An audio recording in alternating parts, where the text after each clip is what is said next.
And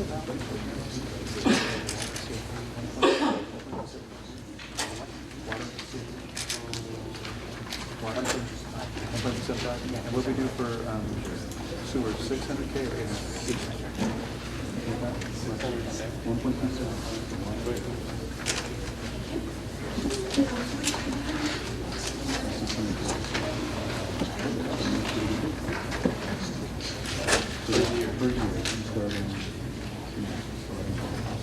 So you take whatever balances you have, and like that, compound numbers are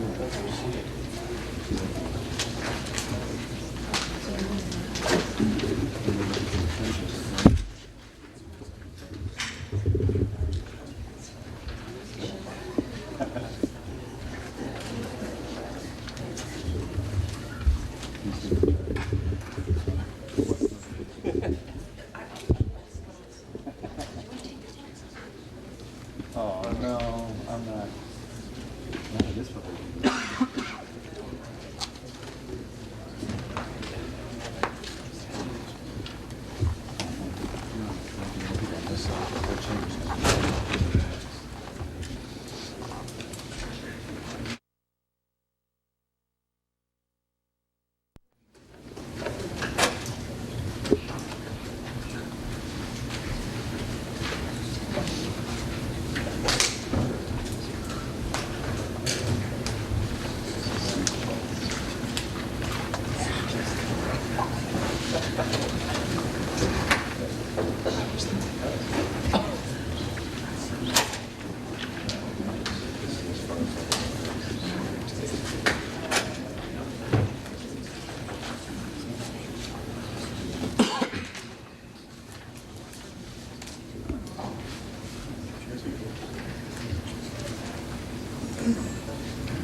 July 20th meeting of the West Sacramento City Council, Redevelopment Agency, and Financing Authority.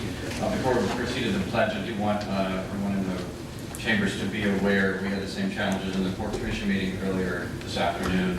Our audio and video equipment are acting up, and so there are a couple consequences. The principal one is this meeting is not being streamed live this evening, and our normal camera system is not functioning, but we do have temporary replacement. So the meeting will be recorded, and it'll be available tomorrow on DVD and in other formats, but we're not streaming it live. Various of the microphones are working at this point, but if we find that there's a point where the particular microphone is not working, we may ask folks to move to a different location within the room. So, all right, with that, we're going to move to the Pledge of Allegiance. We'd like to invite our guests to join the council and staff in the pledge.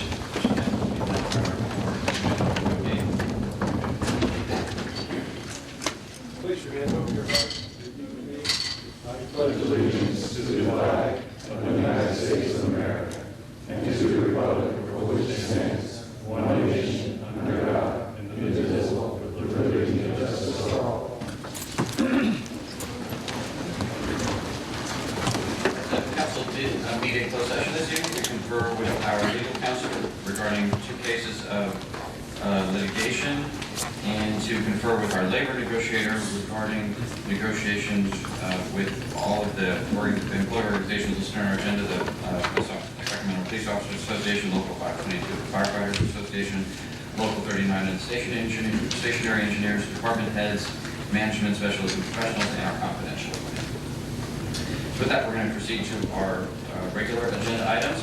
Beginning first with item 1A, which is presentations by the public on matters not on the agenda but within the jurisdiction of the City Council.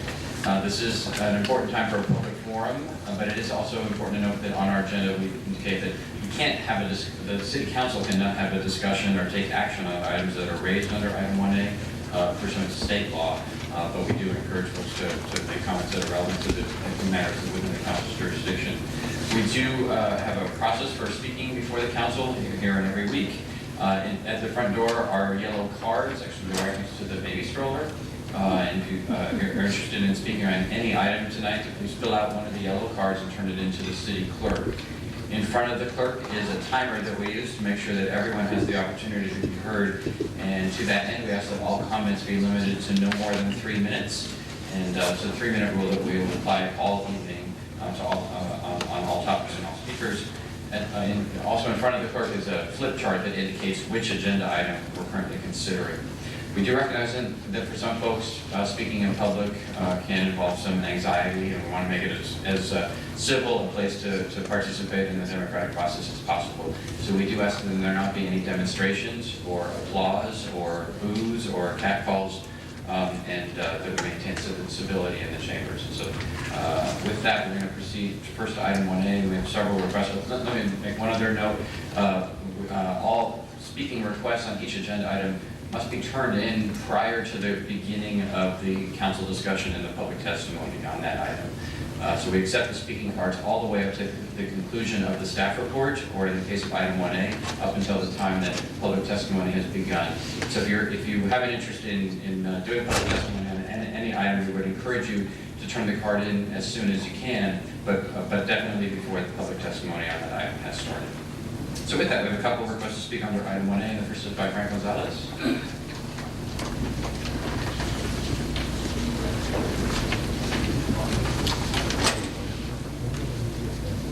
Good evening.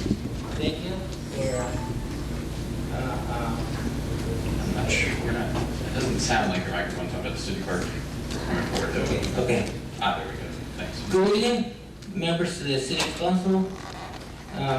I'm here today to once more address the issues that our community is going through. In fact, in Sunday night, one of the residents was brutalized brutally in the hands of the police department. I brought this issue early before, 2 or 3 years, about being in it several times before in the past. How many times or how many lawsuits can our city afford for negligence of the police department and abuses? I'm asking you one more time, please remove these officers that thought they have all this anger.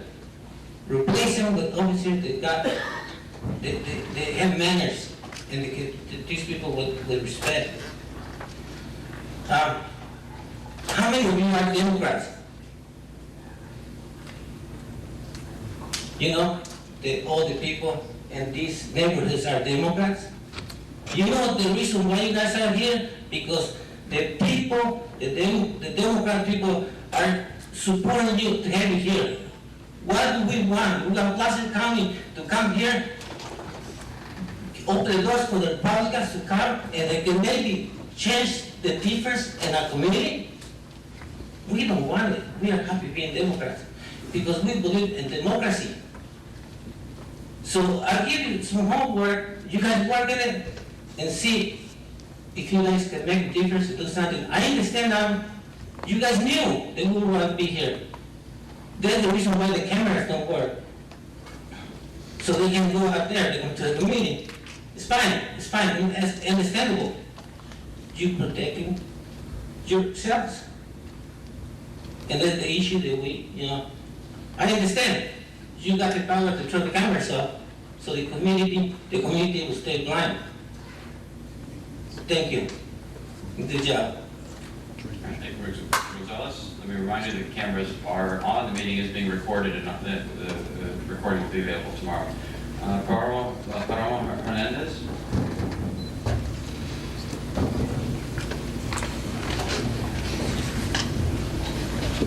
Good evening, and thank you for allowing me to speak. I am representing Unión Cívica Primero de Mayo. It's a human rights and immigrant rights organization with many members living in this fine city of yours. I am here also to speak on behalf of the community that is under siege by your police department. Actually, the entire Yolo County has the Hispanic community, the working class Hispanic community under siege. Right here, every other week you have DUI checkpoints. Actually, that's only an excuse, a statewide excuse to pull out undocumented workers with a driver license. And you have every other week one here in your city. And right now, right here, though, we are to speak on behalf of this particular case, our brother Aristeo Vasquez, who was severely beaten by the police. He's right here with his case. And another neighbor of his that was videotaping the beating is in jail right now, facing deportation. And we just think that it's extremely unfair that you, as elected officials from this city, in which we have worked in campaigns, you, Mr. Mayor, supported our friend had a fight with Sacramento, and we in return supported you. We worked in your campaign. We ask you, please take a look to your police department. I think it's out of control, and we need to control it. We need to make them obey the basic human rights. I believe that they even falsify reports. Yesterday I went to ask for a police report, they didn't have it. So they will have a arrest sheet for this gentleman. In the arrest sheet, they said that they arrested them because they inebriated and supposedly they couldn't take care of themselves and for their own security, which we think is extremely obtuse and absurd. But anyway, thank you for listening, and please pay attention to our community and rein in your police department. Otherwise, you want to see here. We want to see us here more often, and you don't want that. Thanks. Thank you. Joe Gaten?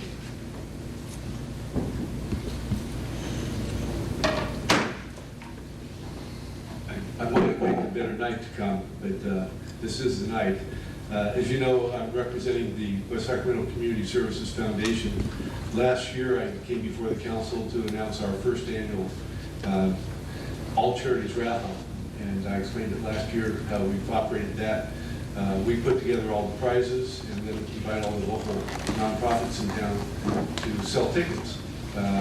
Last year, we're proud to announce that over $33,000 was raised by the nonprofits selling tickets and went into this local community. We're hoping, based on last year, that this year will be even better. That we were able to support the West Sac Christmas Basket, VFW Post, the Up for West Sacramento program, Seropolis. There were 25, I think it was, different nonprofits in West Sacramento that participated last year, and we're looking forward to another successful year this year. The West Sac Foundation, as you know, has been traditionally done the golf tournament. We will do that again this year, but we found that this has been well received by all your local nonprofits. And the participation this year is even higher than last year. Our gaming is being real fast to do so. So with that, what I wanted to do is similar to what we did last year. As you know, we have a local artist that puts together the pictures for our artwork for our tickets. And this year the theme is Wild in West Sacramento. And we wanted to present these pictures to the council and thank you for all of your support throughout the year for the West Sac Foundation and the efforts we do on behalf of the citizens of West Sacramento. Thank you, Mr. Mayor. Mr. Villegas? Thank you, Mr. Mayor. So, Mr. Gaten, you have some tickets there, and I'm sure you're not interested in taking them back with you. And I know that I would rather leave them, yes. last year, the foundation has been very successful in our community in raising a lot of money for the nonprofits. As Joe mentioned, that $30,000 or over $30,000 was raised last year. All this happens with a lot of volunteer work. The foundation has a very active board, and I think it's certainly fair to ask the rest of the council to prime the pump a bit by the beginning of purchasing some of these tickets to sort of show that this is meaningful work that's happening. And so I'm certainly planning on buying some tickets, and I hope my colleagues will follow suit as we did last year. I think it was very successful, and as I said, it's worked out real well by just all volunteers working in the community to raise money for the nonprofits. So thanks for coming out, Joe. Yeah, and just to follow up and encourage what Oscar was just saying, there's 4 different vacation trips this year. Hawaii, Las Vegas, Puerto Vallarta, Lake Amador, and a mystery vacation, as well as a shopping spree at IKEA, We've got great prizes. The tickets practically sell themselves when the nonprofits have found that out. So I'll leave these with Oscar, and he can twist your arm later. I should also note that Oscar is the chairman of this year's raffle committee. Thanks.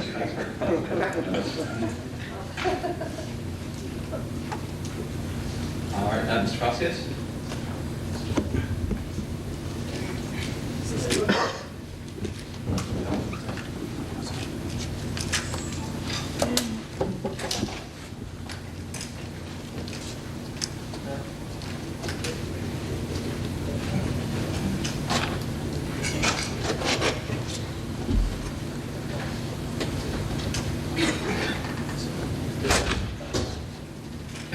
Estoy aquí. I am here. Quiero justicia para mí. I want justice for me. Fui golpeado brutalmente en frente de mi familia. I was beaten brutally in front of my family. Mis niños vieron cuando el oficial estaba golpeando con el bastón. My children saw when the officer was beating me with his baton. Ustedes saben el trauma que van a tener para el resto de su vida Have you idea the trauma that they're going to have for the rest of their life? por lo que vieron este domingo en la noche. For what they saw this Sunday night? Quiero justicia y justicia. I want justice and justice. Quiero una investigación a fondo. I want a deep investigation, please.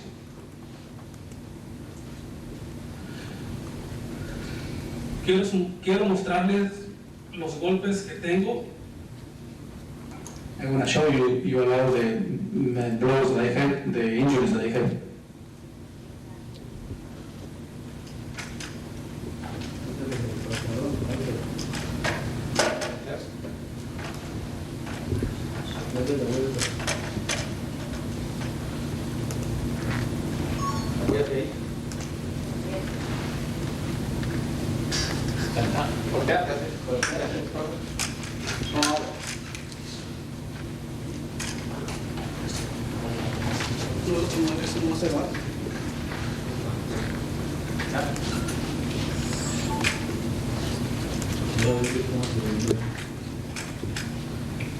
Estaba tirado en el suelo I was laying down in the ground con mis manos en mi cabeza cuando el oficial llegó y se me subió arriba y me empezó a golpear con el bastón. with my hands behind my back when the officer came and climbed on top of me and started beating me with a baton. Llegó mi esposa para mirar lo que estaban haciendo y un oficial aventó a mi esposa al suelo. My wife came to see what they were doing to me, and one of the officers threw her to the ground. Yo necesito ayuda para mis hijos por el trauma que van a llevar el resto de su vida. I'm going to need help for my children for the trauma they're going to have for the rest of their lives. Es todo y gracias. That's all. Thank you. Thank you. Madam Clerk, are those all the homes? All right, so those, We have a date. pardon? We have one for the date. I want to, Yes. Al Roma.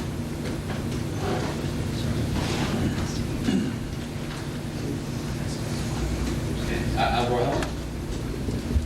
The clerk is indicating is our typical rule in courts, 99.99% of the time is that once the testimony begins, we don't allow additional testimony. But I recognize that for a lot of folks who are here this evening, it's your first time you've ever been to one of our sessions.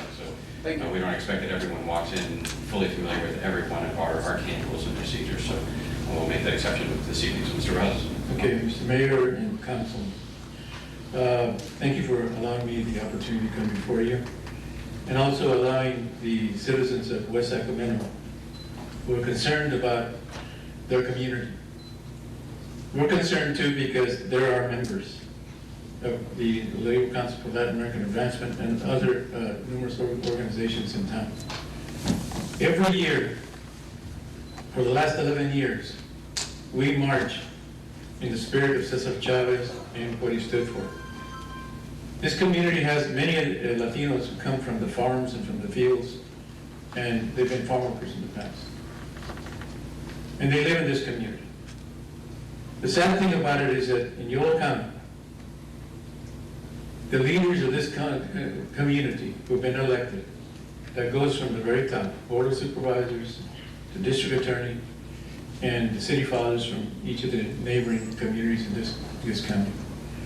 There's fear in this community. There's been killings by sheriff's officers in this county. They're subject to question. There's been people who have been brutally beaten in this community in West Sacramento. There's been an injunction that's been placed, but lo and behold, the politicians in this community, you who were elected and others, is that if it goes one ear, it comes out the other because of what one may say is strict liability. I can't make any statements. Well, that's understandable. But we have an ultimate obligation. When we have an injury to one, it's an injury to all.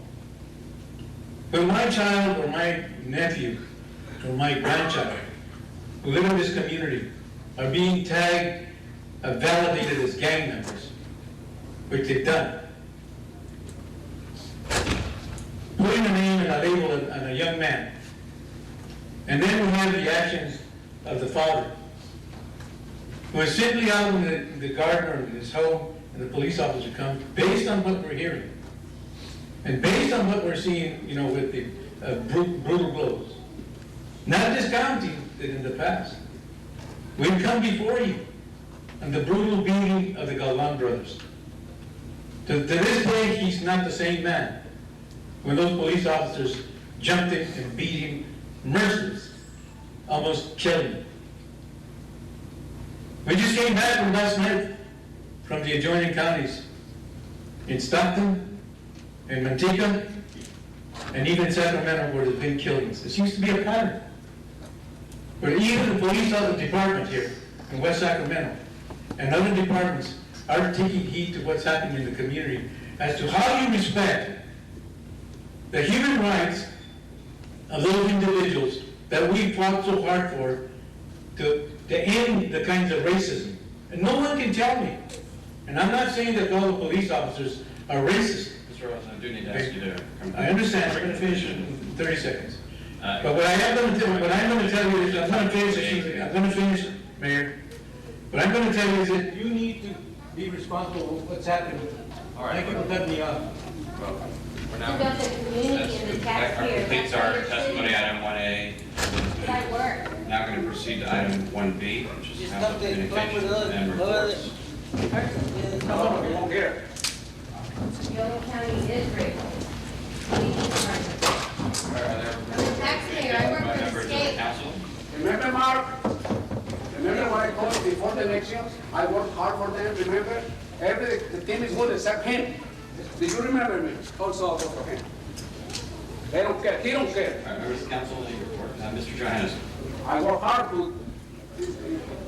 Yes, thank you, Mr. Mayor. On July 13th, I had the opportunity to attend the annual Fraud Awareness Fair, which was hosted, I believe, the second year in West Sacramento. For the information of the council and the community, this is an information awareness seminar focused to quite extent on seniors, and deals with issues like consumer fraud, insurance fraud, credit card access, mail fraud, and also senior legal services. The majority of the attendees were seniors, but there's quite a valuable amount of valuable information available for everyone as well. And we had a smattering of comments from the attendees, and in general, it's really good activity. This is, I'm not sure the number of years this has been in place now, but we're starting to get more and more for showing this, and people are becoming more and more aware of the tools and resources that are available, particularly this wrong society. Mr. Villegas? Thank you, Mr. Mayor. Earlier this evening, the Port Commission met, and two items to note. We approved a capital budget for 11-12, 12-13, and then we also entered into a professional services agreement for additional work with the deep water channel work that's continuing. Earlier in the month, July 11th, the Yolo County Transportation District met We have a new chair that will be the county representative, and then the vice chair will be the representative from the city of Woodland. And then just a couple of things real briefly. Just to note, the Greyhound station moved effective July 19th, and it's now at the Richards Boulevard. It's no longer downtown on Elm Street where it's been forever. And then we authorized a subcommittee. It's a result of some of the actions the council took earlier in the month, earlier in June, with a resolution asking for consideration to all the boards and commissions that we sit on, that there be at least pay attention to, employee contributions to their PERS costs. We took action to form a subcommittee to look at the employee wages, salary ranges, and back some recommendations. And then also we have asked staff to consider applying for an FTA grant to fund alternatives to the analysis of the streetcar to make it more federally eligible. So it's not funding directly for the streetcar, it's to make the project more eligible in the future. So that's it. Mayor Pro Tem Christoph. Yes, Mr. Mayor, a couple of meetings with the West Sacramento Area Flood Control Agency and the JPA. The important parts are, one very important thing is we broke ground yesterday for the actual construction on 2 levee reaches. One of those reaches is behind the CHP Academy, and the other is the area over by the Redevelopment, the levees over there.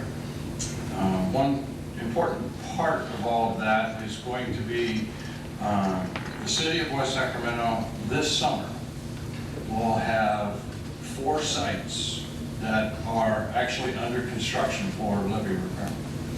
And those 2 behind the CHP and over by Group Development. And then the other 2 are, one of them is over by I-80 and the Causeway. There's a slip repair there, and that is being done now. That's being fixed. And also the setback levee over off of Southport and South River Road, between the port and the Sacramento River, on the Southport side of the Deepwater Channel, on the south side of Deepwater Channel. So I think the community is going to see a lot of people working this summer, and we should get some of those reaches fixed and worked on, and get them all buttoned up for the winter, and then start again next year, because we won't have them all done. But at the same time, we're certainly making some headway. And so I just thought that was very good news for our community, and I think over the long term, the levee reaches will be in very, very good shape. Thank you, Mr. Mayor. Mayor Pro Tem Christoph. Mr. Ledesma. Thank you, Mr. Mayor. Just a brief update. I did attend this past Monday, the 18th meeting of the Yellow Natural Heritage Program JPA Board. Just a brief meeting as we were continuing to review and finalize the coming fiscal year budget and work plan for the JPA. And the good news in all that is it looks as though we're scheduled as though to finalize that plan during that year. So there's some significant work the executive director outlined, and we'll be following that closely as the year progresses. So that's about it. All right, the board of directors of SACOG met, we haven't had council meeting in a while, so at the end of last month, a couple of critical items. I think I previewed for the council the item that was pending on the draft preferred scenario for the Metropolitan Transportation Plan and the Sustainable Community Strategy, and also, which is also the end up being a foundational element for the regional housing needs allocations that assigns out the growth projections throughout the region. And so I shared the numbers with the council at our last meeting. The board did approve and adopt the release of that preferred scenario to the region, including all the various road, bridge, transit, bike, and pedestrian projects that support that. At the same meeting, we took up an issue on the criteria and priorities for the allocation of the bike and pedestrian funds, which I wouldn't normally bother updating the council about, but I think it's an important issue to start to pay attention to. So we adopted the blueprint and then the last MTP, or in the current stages of this MTP, which essentially break the old photocopy approach to regional transportation plan. The photocopy approach being you take the Folsom plan, you photocopy and staple it to the Winters plan, photocopy that together, and then you put a cover on it that says regional plan.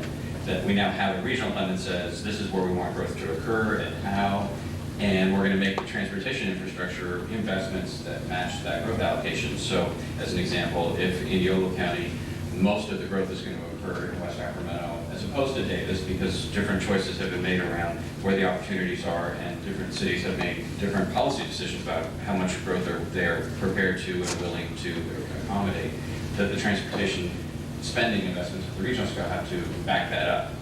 You can't simply say we're going to give everybody some proportionate share based on their population. So we had a big debate actually internally at SACOG. Didn't make it to the board level. I think we reached at least a temporary truce as some of our friends at Yolo County were trying to change the criteria that would sort of backwards count good intentions, and it was in addition to looking at where the actual growth was going to occur, you would say, well, did this community do good things in the last generation, and therefore they should get the money. They should get money as a reward. And I think that and this was really directed in a specific instance about directing money to the Woodland Davis Bikeway, which is an important project that I know I've been supportive of as well on a regional scale. The question is how much do you pre-write all the rules to move the money to projects like that? Because when you do that, there's only a fixed amount of money, and that moves money away from the projects that are necessary to accommodate, to reduce congestion, to support smart and livable communities, to develop the kind of walking and biking, street, all the stuff that we've talked about.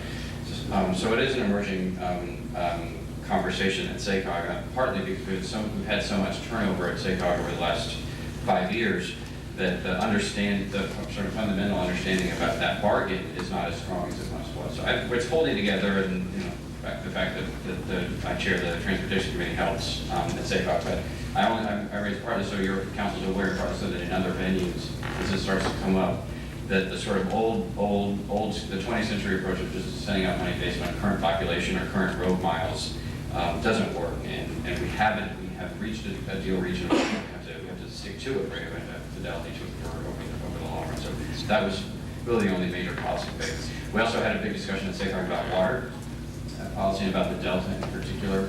There's been a request by several of the regional water agencies for SACOG to play a more active role, particularly at the state level, around protecting the region's interests on the Delta and on water quality issues, on water allocations, flow criteria, the respect of long-term water rights, and that sort of issue. So we had a big briefing on that at SACOG, and I think although we want to be careful because it's not our primary topic area, and there are other agencies doing it, the extent to which we can be helpful on a regional basis, I think the SACOG board has agreed that we should. Also, last month I attended the annual meeting of the U.S. Conference of Mayors in Baltimore, and we met with several of the key administration officials on transportation, education, economic development, the Labor Department, and others on a variety of topics that are critical to us, including several on flood protection, both the FEMA issues and levee issues, and continuing to make those priorities. And I think I got elected to the board for the U.S. Conference of Mayors. It's me and the mayors of a bunch of cities that are all 1 million people and more, so it's actually kind of a big deal. But I think what I'm hoping to be able to do there is to both raise the perspective of the smaller communities, but also specifically on issues around water resources and flood protection, where there aren't as many of the cities that are heavily engaged, bring that perspective, and then continue the work that we've been doing on streetcars and smart growth and transportation. That was June. Then earlier this month, I was invited to the White House for their annual Gay Pride celebration at the White House, and including a 5-hour briefing on policy issues at the White House on behalf of the community as well. And I should say, because of the disruption earlier in the meeting, the issues that have been raised are taken very seriously by this council. It is the case that we won't be commenting on them in the meeting, in part because they involve matters of ongoing criminal investigation, but they also involve the threat of potential civil or actual civil litigation. So it's just not appropriate for members of the city council to be commenting in public. But I do want to assure the community and all of our partners that those issues are of importance and of concern to the council and to the department, to the city's leadership, and we are going to be taking appropriate measures to assure both the safety and the equal application of rights across the city. All right, item 1C is appointments to boards and commissions. We have none this week. That brings us to item 2, which is presentation by the Delta Protection Commission on the proposed Delta Natural Heritage Area. Mr. Richardson, are you going to introduce Mr. Westhoff, or are you just going to go for it, Alex? So I'm sure, as Mr. Richardson has told you, we have this is our longest agenda of the year, and so with some attention. Yeah, we'll keep this relatively brief, and thank you for allowing me this opportunity to present. My name is Alex Westhoff. I'm with the Delta Protection Commission, and I'm just here to present about the National Heritage Area Feasibility Study that the Commission is working on for the Delta. And Alex, before we have at our desks a few documents and color documents about this support Alex's presentation. Yes, and there's some on the side over there for members of the public. So the Delta Protection Commission is working on a feasibility study for a national heritage area in the Delta. The Commission was mandated to do this through the Delta Reform Act and has made fairly good progress on the feasibility study. It's scheduled to be completed by the end of 2011. So I'll just explain a little bit about what national heritage areas are. This handout, Heritage Areas 101, gives a good overview of what they are. National heritage areas are designated by Congress as places where natural, cultural, and historic resources combine to form a cohesive, nationally important landscape. Through their resources, NHAs tell nationally important stories that celebrate our nation's diverse heritage. So NHAs, it's National Heritage Areas for short, they are grassroots, community-driven approaches to heritage conservation and economic development. Projects that can stem from NHAs include historic preservation, recreation, heritage tourism, and educational projects. There are a number of benefits of NHAs, including opportunities for local control and involvement, sustainable economic development, education and stewardship, and more. So the NHA program is administered by the National Park Service. They are not national parks, and no land is owned, is acquired through this program by the National Park Service, and no land use restrictions are imposed as a result of the designation. Currently, there are 49 NHAs in the United States. California does not have any NHAs, so if the Delta is to receive the designation, then it would be the first one in the state of California. So this feasibility study came about because it was recognized that the Delta is a place of special significance and certainly one that should deserve some sort of recognition on a national level. Part of the feasibility study process has included doing research and identification of the nationally significant resources and stories of the Delta.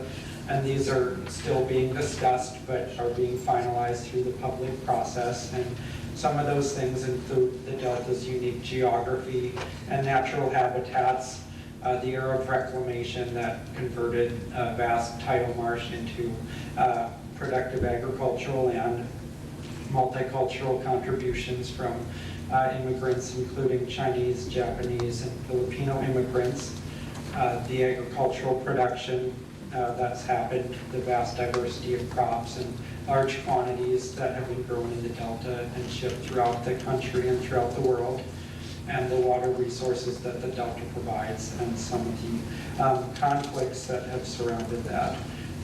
These are all being discussed as potential themes for heritage area, and resources are being identified that support these themes. Some of these resources are contained in the legacy communities along the Sacramento River, but many of them exist in other places of the Delta. Some close in West Sacramento, for example, the site of the first salmon cannery on the west coast is in West Sacramento, which is an important historic resource. The Yolo Bypass Wildlife Area is nearby, and that's an important natural resource. So this process is incorporating quite a bit of public education and involvement and outreach. Presentations such as this are being made for the purpose of educating the public and trying to get input on, in the process. We do have an upcoming public meeting that's being scheduled for Monday of next week. It's in Walnut Grove. There are flyers that have been handed out and will be available over there if anyone is interested in attending. This public meeting will just finalize the themes that we talked about and discuss some of the mission, vision, and goals that could be potentially included in the National Heritage Area. The mission that has been identified is that the Delta NHA could help to recognize, enhance, and promote the Delta as place concept. And some of the main objectives of doing that is both economic objectives to help stimulate recreation and heritage tourism in the Delta, as well as educational benefits to try and educate outsiders and locals alike so that people understand the Delta better and can make decisions to help preserve, protect, and enhance the Delta. A project like this can also help to develop things like interpretive signage and directional signage and visitor amenities such as public restrooms and garbage receptacles that could help stimulate the recreational economy of the Delta. And our process, as I mentioned, we're scheduled to finish it by the end of 2011. We're scheduled to have a draft of the feasibility study in October of this year. We have 3 more public meetings scheduled, so certainly people can check the Delta Protection Commission's website and get information about the upcoming public meetings and how people can become involved in the feasibility study. That's all I have for the presentation today, and thank you again for this opportunity. All right, thank you, Alex. Before we proceed to the consent agenda, I do want to make a quick side note, because it was in our 2 local papers today, and that's just simply to acknowledge that our county supervisor, Mike McGowan, has been, for the last several weeks, been battling cancer and has had surgery in order to win that fight. And he is doing well, and he's a tough fighter, and putting everything he's got into this fight, and he's doing well. I want to assure folks that he's well taken care of. His family is there. Please respect their privacy and say a prayer. No one's had and the impact that he has had on our community. And he is deeply, deeply loved, admired throughout the city, the whole region, and there are a lot of folks here who don't know this locally, statewide. He's just a stand-up guy, a great man, great leader, and our thoughts and prayers are with him and with the whole family. Right, the consent agenda. We're going to remove, at the request of all 5 members of the City Council, item 12. Should be Sacramento River Crossings Alternative Study. Any other items for consent or any other items for separate question or comment? 4, 5, 6, 10.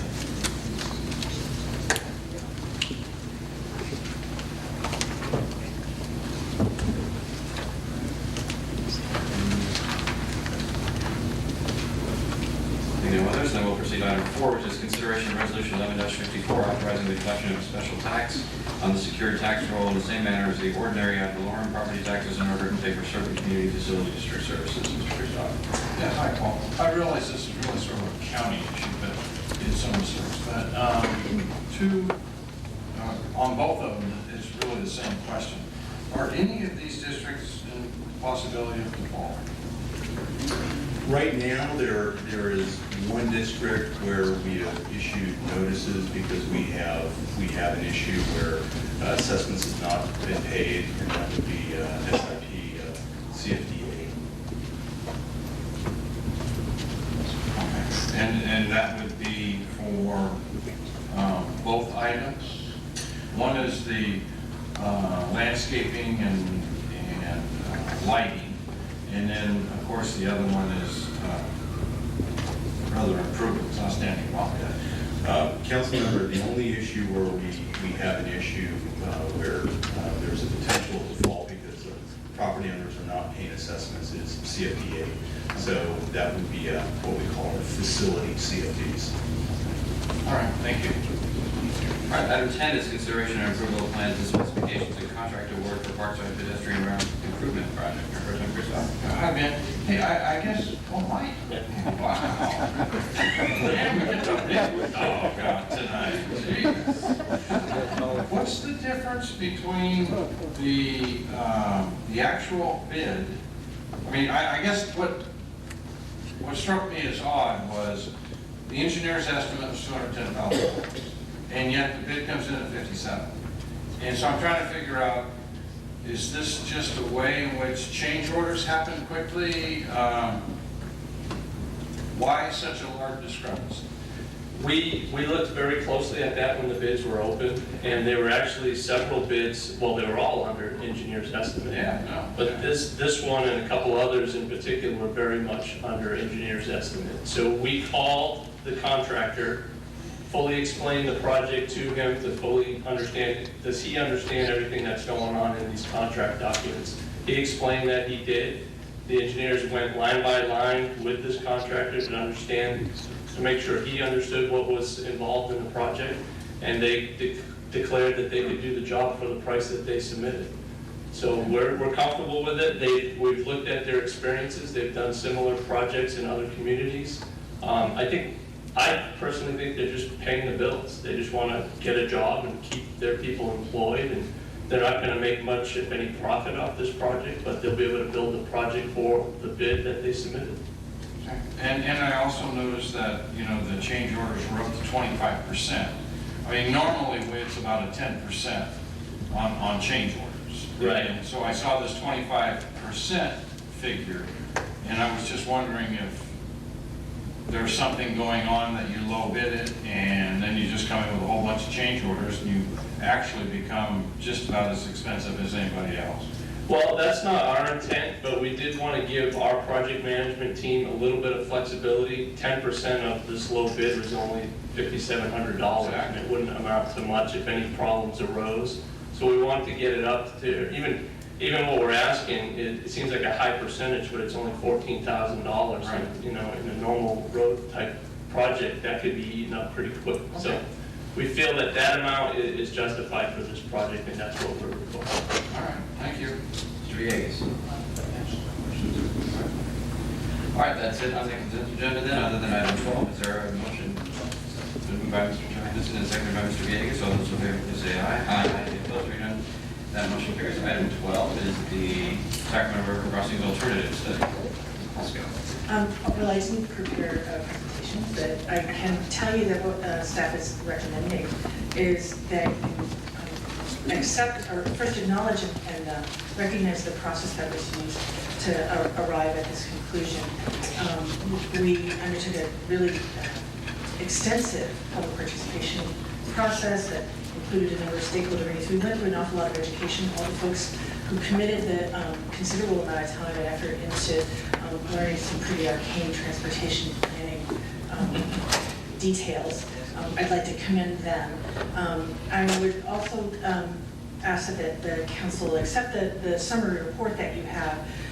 The most significant recommendation of which is that we actually pursue two crossings at the Sacramento River, that there's a need for at least two. And finally, I'd like you to provide direction to staff about moving forward into the next phases of planning for future crossings of the river.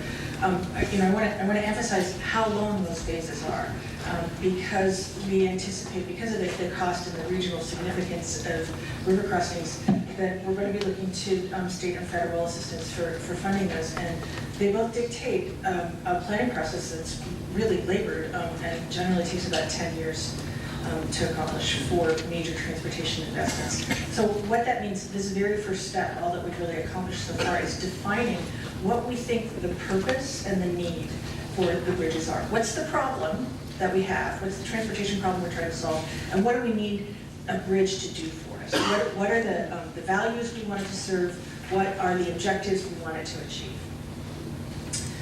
That's the really important accomplishment of this, is coming up with that need and purpose statement. So I'd like you to look carefully at that and give us your approval on that and tell us where to go from here. I should also probably report to you about what happened last night at the Sacramento City Council. The members of the council heard a lot of good testimony from members of the public, but also from the executive director of SACOG and from the transportation staff about the need and purpose for future river crossings. What they chose to do was they amended the staff recommendation, which is very much like the one that you have, to say that they wanted to eliminate further consideration of a crossing at Sutterville Road, and that they wanted staff to return in the future with a definition about the type of spans that would be considered.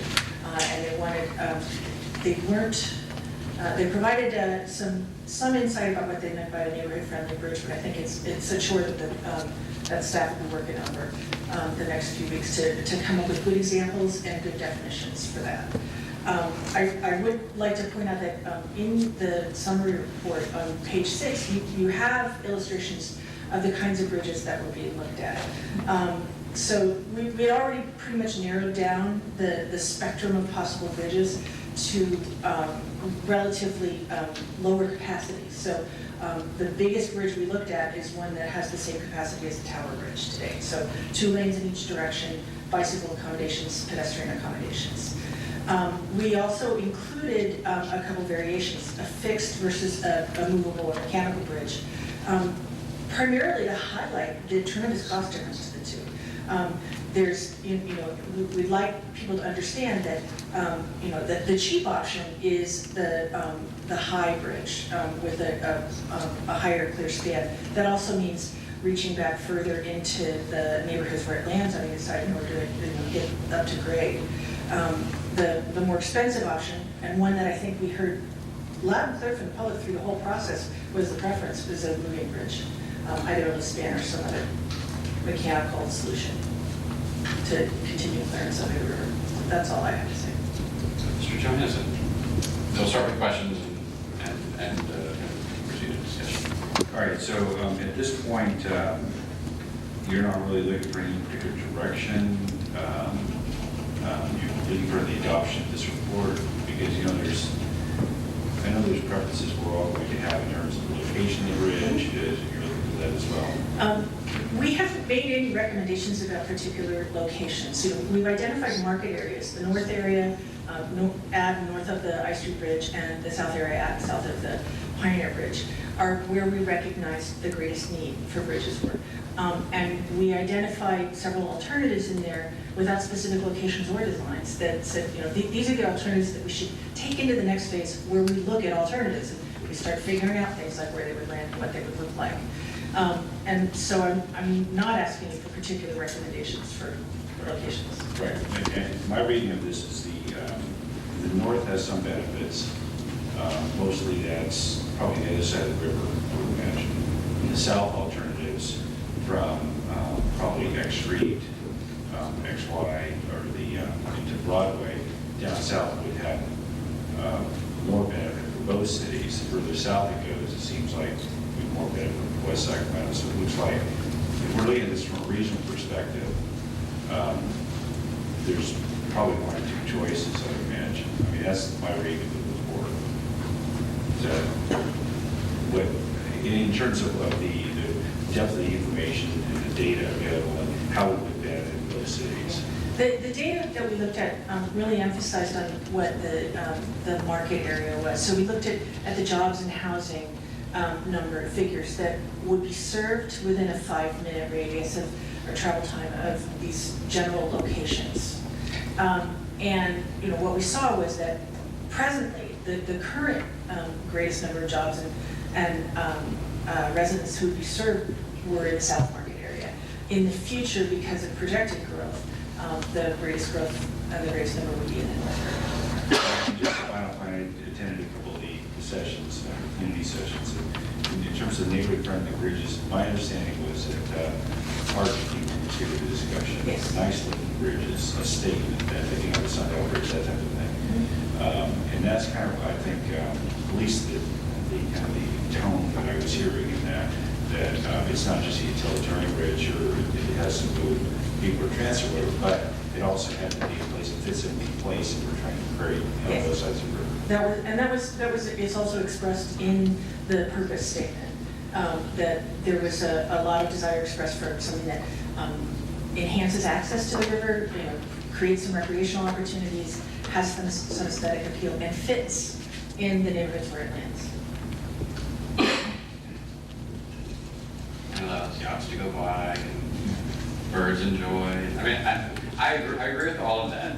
I want to be careful. I mean, I was in college when the Bay Bridge needed to be replaced because of the earthquake. And it's been a long time since I was in college. And a good chunk of that, frankly, was over-planning and over-amenitizing. So we need to, the utilitarian purposes are not the whole game for sure.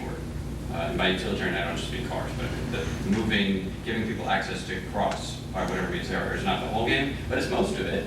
And not having a bridge, because we've made it a $300 million enterprise, or $200 million enterprise, is not getting the job done either. I mean, there's significant costs to communities and neighborhoods and to human development and everything that by not having that bridge and forcing people to either not move or to get in their car and get on the Pioneer Bridge or sit in traffic. So there's a cost to be paid by not moving forward as well. I think we need to be attentive to that. Thank you. Thanks, Maureen, for coming out and for your work on this. I know you've been very active as a project lead, and from the surveys we did like last year, it was, and all the work you've done. So thank you, and I'm glad to see it in front of us. I just had a quick question though on the study, because I went through the needs and the purposes, and we do talk about the limitations of the current I Street Tower and Pioneer bridges, and how they do not fully comply with current design standards. Was there really an in-depth dive look at bridges, the current bridges themselves, in terms of, I mean, at some point there's a useful life component to this, and I know that, I don't want to say the clock is ticking that these are ready to come down. I'm just saying at some point a generation is going to step up and replace these, and is that timeline out there somewhere that? Your first question was, did we do an in-depth look at the structural integrity of any of these bridges? The answer is no. That comment referred more to the accessibility and accommodations for pedestrians and bicyclists. Okay. So, current design standards say you have to accommodate all modes. Okay. And only the Tower Bridge does that today. So then your second question was, are we looking at what the long-term needs for replacement or making sure that we at least keep the bridges that we have? Is that correct? Yeah.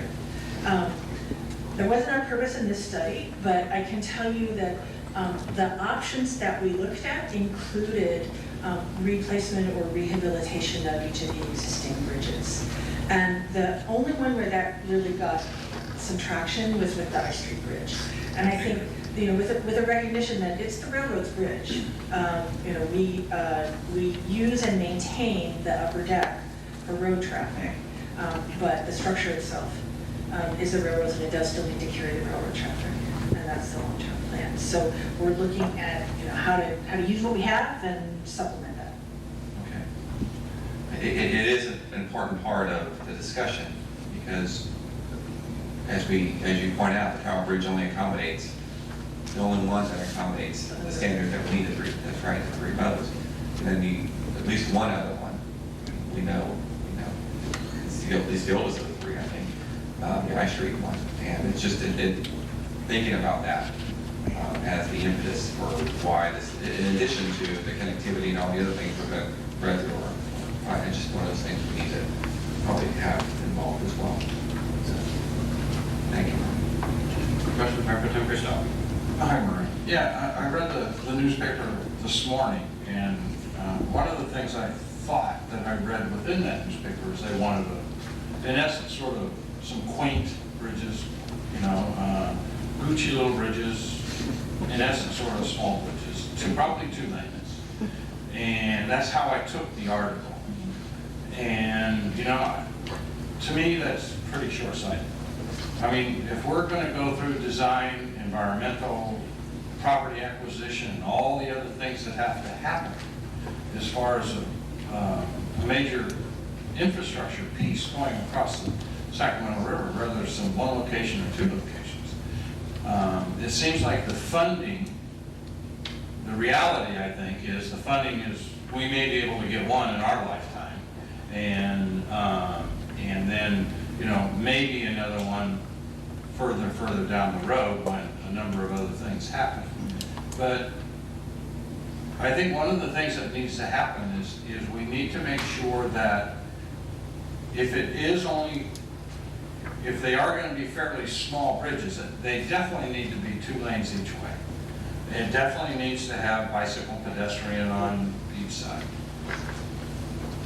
And so that really sort of tilts toward the Broadway XY intersection, because as people from West Sacramento go across that bridge, whether it be from the new districts that are being created or rather existing, those people are going to turn left and go to the state office building, because that's where they work. And so that's the majority of our traffic, really, is state office traffic.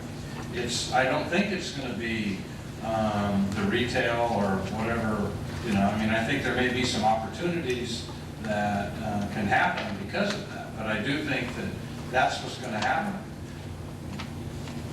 And that's really for a workforce and that sort of thing.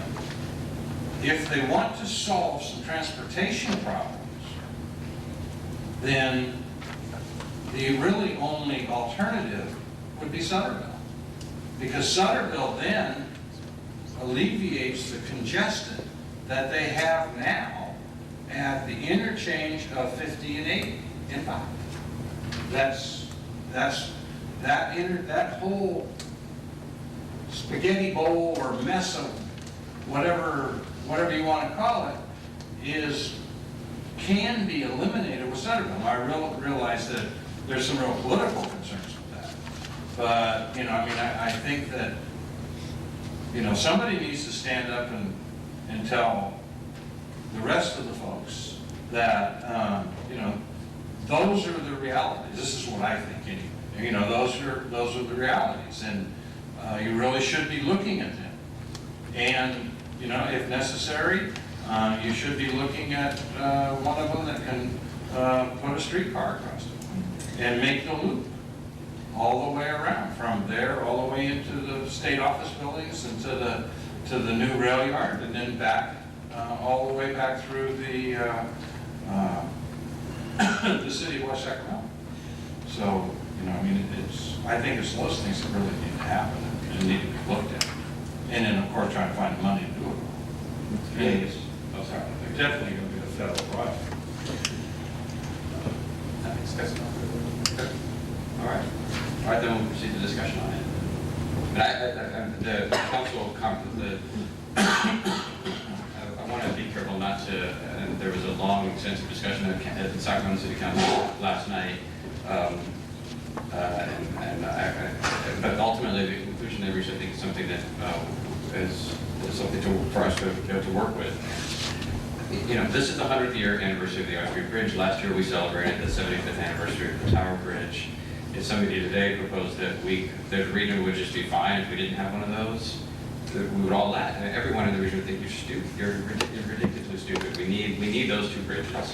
And the region, even just our two communities, is a lot more people, a lot more commerce, a lot more activity than when those two bridges were built. They were never intended to accommodate what we need in this area. And the anniversary, I think, should be a reminder of why we need to get on this. We need those bridges now, and it's going to take a long time to accomplish regardless.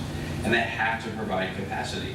And that's the principal purpose of the bridges, is to be able to create these linkages. I do think that notion about who benefits more and where people are going, which direction, is really not that helpful. If the rail yards takes off and residents of the Washington Square neighborhood or the Rivers or Broderick in our community, or who are living next to the Stores building in a condo tower, walk or bike across the street or hop on a streetcar and go to some cool restaurant or something in the rail yards, that's a win. That's not something that's just good for Sacramento. That's a quality of life improvement for our residents. And the same thing for the development of the Bridge District and other parts of our waterfront. The extensive, as we know from the Joint Riverfront Master Plan that we labor so hard on and that won so many national awards for its vision and for its integration. I mean, it's for people, for businesses, for culture, for everything else. It's all one. The only folks who really see this as us and them are us in this building and them in their building. But in the real world, it's not like that. In the real world, people want to enjoy the waterfront and the urban and the two downtowns as one. And so for me, I would like to just get beyond that whole notion of who is getting more benefit. Because the other challenge is we think about it as like right now, but it's hard for us to picture what does this world look like. You know, what is the waterfront districts? What do the two downtowns look like 15 years from now? So let's just be let's take an optimistic view. This bridge fully constructed in 15 years. It's not going to look like it looks right now. And so it's easy to think, well, right now it's all folks getting their cars. You know, if we're thinking about state workers getting up in the morning in Southport and driving to their jobs in downtown Sacramento, and that certainly is a central part of this. But if that's still the main reason to have a bridge in 15 years, then frankly, the city of Sacramento and the city of West Sacramento have failed miserably at our efforts to try to revitalize both sides of the water. What we're trying to, this is one critical element to our overall efforts to change the waterfront, to change our two downtowns, and to create really amazing places. And it can't happen without a bridge, but the bridge is about much, much more than just the current needs. So I understand this particular document does narrow it down. It doesn't leave us just with the broad swaths or 8 bridge alternatives. It narrows it down to four real alternatives, right? 2, 3, 6, and 8. The 2 North Market alternatives, the 2 South Market alternatives.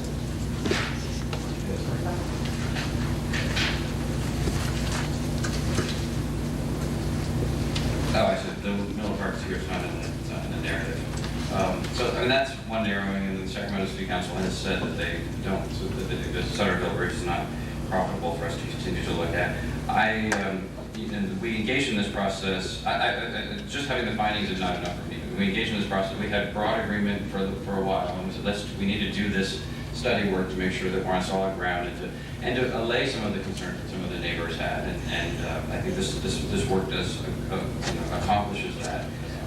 But we need to get closer and closer to brass tacks. So I think what's narrowed here is appropriate. And I'm open. I'm actually supportive of not having the Sutterville alignment at all myself for 2 reasons. One, it is a non-starter in Sacramento. It's not helpful to reaching agreement, and we have ultimately this project is one we have to do together. We can't keep acting like we're sending a bottle across the water. Here's what we want, and then they send a bottle back to us. We have to start acting like this is a joint high priority for us. It's not going to happen just because we're not fighting about it. It's only going to happen if we're both enthusiastic about it and putting it at the top of our priorities. I think for Sutterville doesn't work for them for sure. I just don't think Sutterville works for us, for the neighborhoods of our community. And it's noted in this report as well. But we've had these analyses done at SACOG and elsewhere for a while that a Sutterville alignment to Linden creates such an attractive bypass for folks who are avoiding not just today's gridlock at I-5 at 50, but what tomorrow's will be, is really horrendous. It will be so attractive as a way to get from I-5 to Interstate 80, to just cut through at the Sutterville Bridge, go through Linden, up Lake Washington Boulevard, and get back on the freeway, not have to go through the worst gridlock in the region. That's a horrible outcome for the neighborhoods that we've taken great care in Southport to make livable. And having essentially a freeway go through those neighborhoods is just as bad as having the traffic on the other side go through the Land Park neighborhoods. And so, you know, a generation ago, when we didn't have those neighborhoods in our community, you know, the Sutterville alignment was just would have been on mostly raw ground. It made more sense. But today, I think the consequences for our neighborhoods in Southport in particular, and for our part of for Harbor Interchange and the rest of our transportation system would be devastating too. So I don't think that's a good option for us, and obviously it's not a good option for them. So I'm actually personally supportive of removing that item for consideration. In terms of the sequencing, as I understand it, the Sacramento City Council didn't insist on one sequence or another, and so I would try not to either, although I have my own points of view about this, in part because the two I Street alternatives on the north, whether it's replacing the I Street Bridge or reconfiguring where the I Street Bridge lands on the Sacramento side, don't add capacity. They don't allow a lot more people to move across the river, particularly in the areas of the river that are most underserved today. So I support the North Market alternatives. I think either one of them makes good sense. But they don't solve the same problem as the South Market. Fortunately, the world doesn't work that way. I mean, we're not sitting in judgment with the Sacramento City Council in charge of billions of transportation dollars, where we can just decide on a moment's notice, this is the one we're going to do. This is going to be fully opportunistic. We have to keep planning for both bridges simultaneously, and whichever one gets they have to be the federal criteria that year are right, or whichever one is able to produce enough developer impact fees to help support it. That's the one that's going to go first. Not because we sit here right now and say, well, if I had $1 billion, this is where I would want to spend it. We don't, and we're not going to. So I think having an obsessive conversation about which one is first is not really necessary, and it's not helpful to the debate. So I would ignore that question altogether. So then the last piece of the action that they took, which is around this notion of neighborhood-friendly bridges. That concept I'm supportive of. I think we all are. The notion that the bridges, river crossing bridges, should be compatible with the neighborhoods on both sides of the river. That we're not interested in constructing another Pioneer Bridge.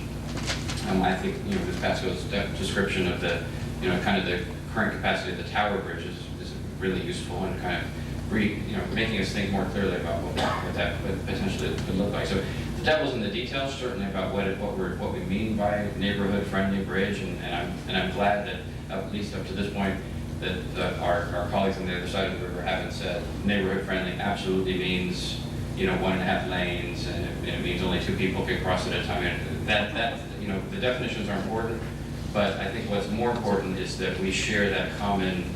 We share the common vision and a common set of values about what the bridge should do and the impacts that it should not have on either side of the river. So I'm actually supportive, and if we were to take an action that was conforming to what they did last night, for me, I think that's an important step forward in trying to move this process along. The other where this intersects, and the reason why I do think narrowing this down more than just saying we want more river crossings in the abstract is important, is the work that we're doing at SACOG on the Metropolitan Transportation Plan, where this project needs to get programmed, or both of these crossings need to get programmed. We would like to be more specific than just saying a bridge somewhere between the Tower Bridge and Los Angeles. We need to do that for our modeling purposes, and we'd like it to be as specific as possible. So I think getting this narrowed down, and that would include eliminating Sutterville, and also eliminating the alternatives that aren't suggested in this document, would help us to move that forward, and then help to use the MTP process to raise, if we work together with Sacramento to raise these to the highest levels of priority in the region. I think we would be moving the ball on the field quite a bit. And if I could just close by recognizing Fran Paul Hawkins is here from the City of Sacramento staff, and she and Jerry Way, the Director of Transportation at the City of Sacramento. I'm trying to say this so it doesn't get them in trouble, because they've been really good partners on this project in trying to find solutions and alternatives, and to stick to the core objectives that both of our communities share. So thanks Fran, and convey our appreciation to Jerry as well for helping to lead on this. It's very much appreciated. Of course, Maureen and the rest of the team here at our city have been appropriately rapid in making sure that this project stays a top priority and top focus globally, but also across the river region. Mr. Gates? So, Mr. Mayor, are you looking for a motion at this point? We do have public comments. Okay. There are council comments. Mr. Johansson? Yeah, I'd just like to maybe reinforce a couple of concepts that come out in our discussion up here. I think from our perspective, I think we're looking at this more how it would do well for the region. And we spent a lot of time and money on riverfront planning on both sides of the river. And to not get into, I agree, not get into the detail of where the people are going, if there's going to be encroachment or whatever. But really look at what we're trying to create here. It's a regional destination for two cities. In terms of the type of the bridge and the location, really there seems to be two main considerations. So on our side, it's a big safety issue because we don't really have other ways to get out of here. On the other side, it seems to be a lot of traffic and encroachment in the neighborhoods. And the two discussions I was involved with in terms of the planning of this, the tone really was to de-emphasize cars on these bridges to road bridges to maybe incorporate transit more, maybe incorporate a streetcar line that would go down, because that would have the advantage of not pouring cars into the neighborhoods. So I think there's alternatives to look at that in terms of whether it's 4 or 2 lanes, but definitely transit, particularly what we're trying to do with streetcar and trying to connect different areas with that. It seems to be that it meet a lot of criteria that both sides are really pointing out this bridge. Yeah, I think that's it's a great point, and I know the president of the Land Park Community Association, who was quite helpful on this over the last few days, also suggested that the one thing that would be helpful to their perspective is requiring that the bridge be streetcar capable. And in part because I think the notion is that if it has a streetcar, people don't like riding roller coaster streetcars. So that sort of constrains how, what the grade of it is and how high in the air it goes if you put a streetcar on it. Which I thought was a kind of a clever way of approaching the issue without sort of saying arbitrarily it can only be 27 feet and it can only have 1.2 lanes. So I think there is there's an emerging effort to try to deal with those issues. And even a four-lane bridge doesn't have to be striped at 4 lanes at the beginning. I think it's just if looking today, if you had the option to just restripe the ice cream bridge and make it 4 lanes, or better yet, to make it 4 lanes with actual places for bikes and pedestrians. We would wish that back in 1911 they had built it that way. We did that on the Palmedesi Bridge. The Palmedesi Bridge was built wider, but we didn't want to have this large bridge at the beginning, and there wasn't the demand for it, so we striped it just for 2 lanes. And that's certainly the sort of approach that you would contemplate doing here, as opposed to building something too small and then wishing a few years later that you could build the larger, the slightly larger capacity. We do have a couple of requests for public comment, and the first is by Ann Garrity with Walk Sacramento.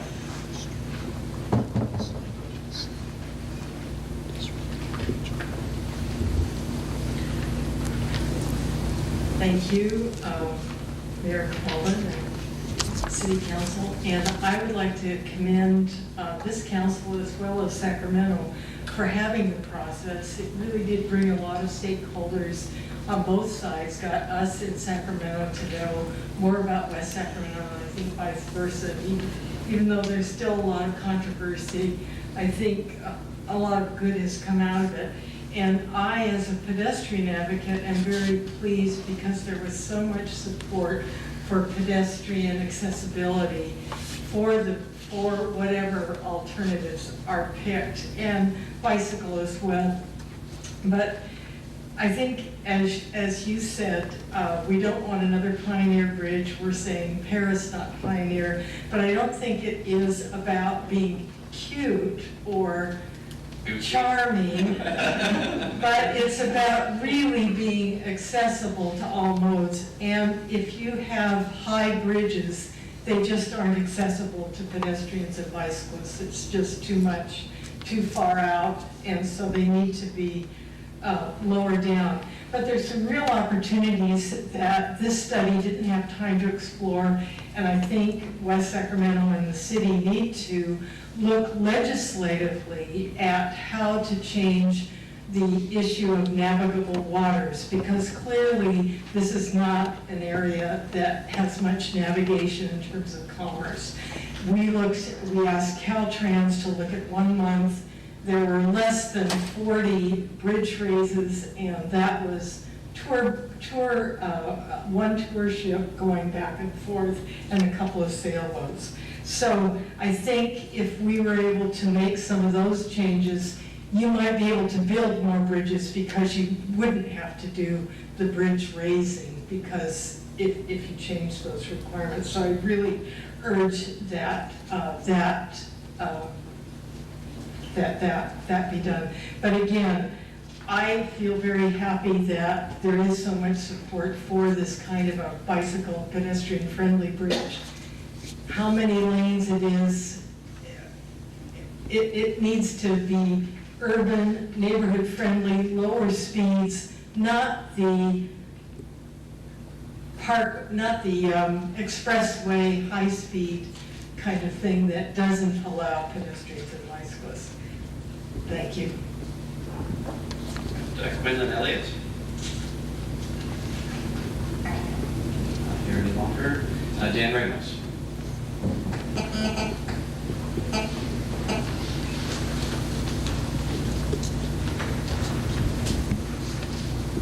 Good evening, Mayor Cabal, members of the City Council. I'll be brief. I know you got a heavy agenda tonight, but I just want to, as part of the stakeholder, as part of the stakeholders group, we did a process that worked. I just want to compliment everybody who was involved in that, especially Maureen and Fran that you mentioned earlier, and other members of our staff, and Gladys Cannell, who's not here.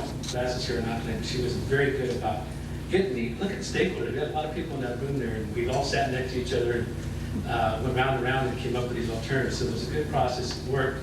So I think we're very supportive of the outcomes of this study, and look forward to going forward with it. I actually attended the Sacramento City last night. What a difference a day makes. I tell you guys get it. Thank God for Mike McKeever. He was able to get him back focused like you did, Chris, in terms of what we're really trying to do here. And you're very much right. I really appreciate the comments about it takes so much time to do this. We are wasting a lot of dollars of burning right now not having these connections. Are so important to us. So I hope we will follow this process. Appreciate it. I've got a quick comment that Chris mentioned about the Ice Creek Bridge. You know, it's funny, Steve Comey had a comment last night. That bridge is over 100 years old. We're going to make it last another 100 years, you know, so it really is the focus. And of course, the 15th Street, Broadway X Street Bridge is an important connection. So, but also last month, there's 2 other potential bridges there. It's the pedestrian bicycle bridges. One is a key connection for the bridge district that we're putting a lot of investment in. You know, we're talking more transportation, but is there, and I think we have the Discovery Park go to possibly to the Indian Museum, our park over here. So those pedestrian bridges there, I don't know how they ever get funded, but hopefully we just keep those in mind. Don't lose track of those in terms of the bridge study district. So anyway, thank you for supporting this tonight, and God, what a pleasure to be here tonight and not over there. Thank you. Those are all their questions. With that. Thank you. I just wanted to, final comment for me on this. You know, I agree with a lot of what you said. Moving this forward is in my mind, just as urgent as anything else we've been working on, knowing how long this will take. And someone told me a long time ago, or about another project we're working on, is that if you keep talking about it or keep bringing it up, eventually people will catch on and go move forward. I think this is one of those projects. I think we're at a tipping point, just because of the issues we brought up earlier. We're entering a new phase, I believe, and the generation is ready to take on and see our our cities, our two cities together in 10, 20 years, 25 years, and we see a much different place. Just as those 100 years ago had the foresight to put some bridges up, we have to have that same foresight and same courage to move forward on a very simple concept that let's keep looking at it, let's keep studying it. Not to mention the fact that the bridges we have are nearly 100 years old. One is 100 years old. So there, I don't think it's anything we need to be afraid of. It's something that we need to be mindful of. That we owe it to folks, or the next generation of West Sacramentans and Sacramentans. I happen to grow up on the Sacramento side, and I actually got a couple of calls this week about this issue from the Sacramento friends who would love to bike their way over to the Club Pheasant and bike their way over to visit my wife and my family and I.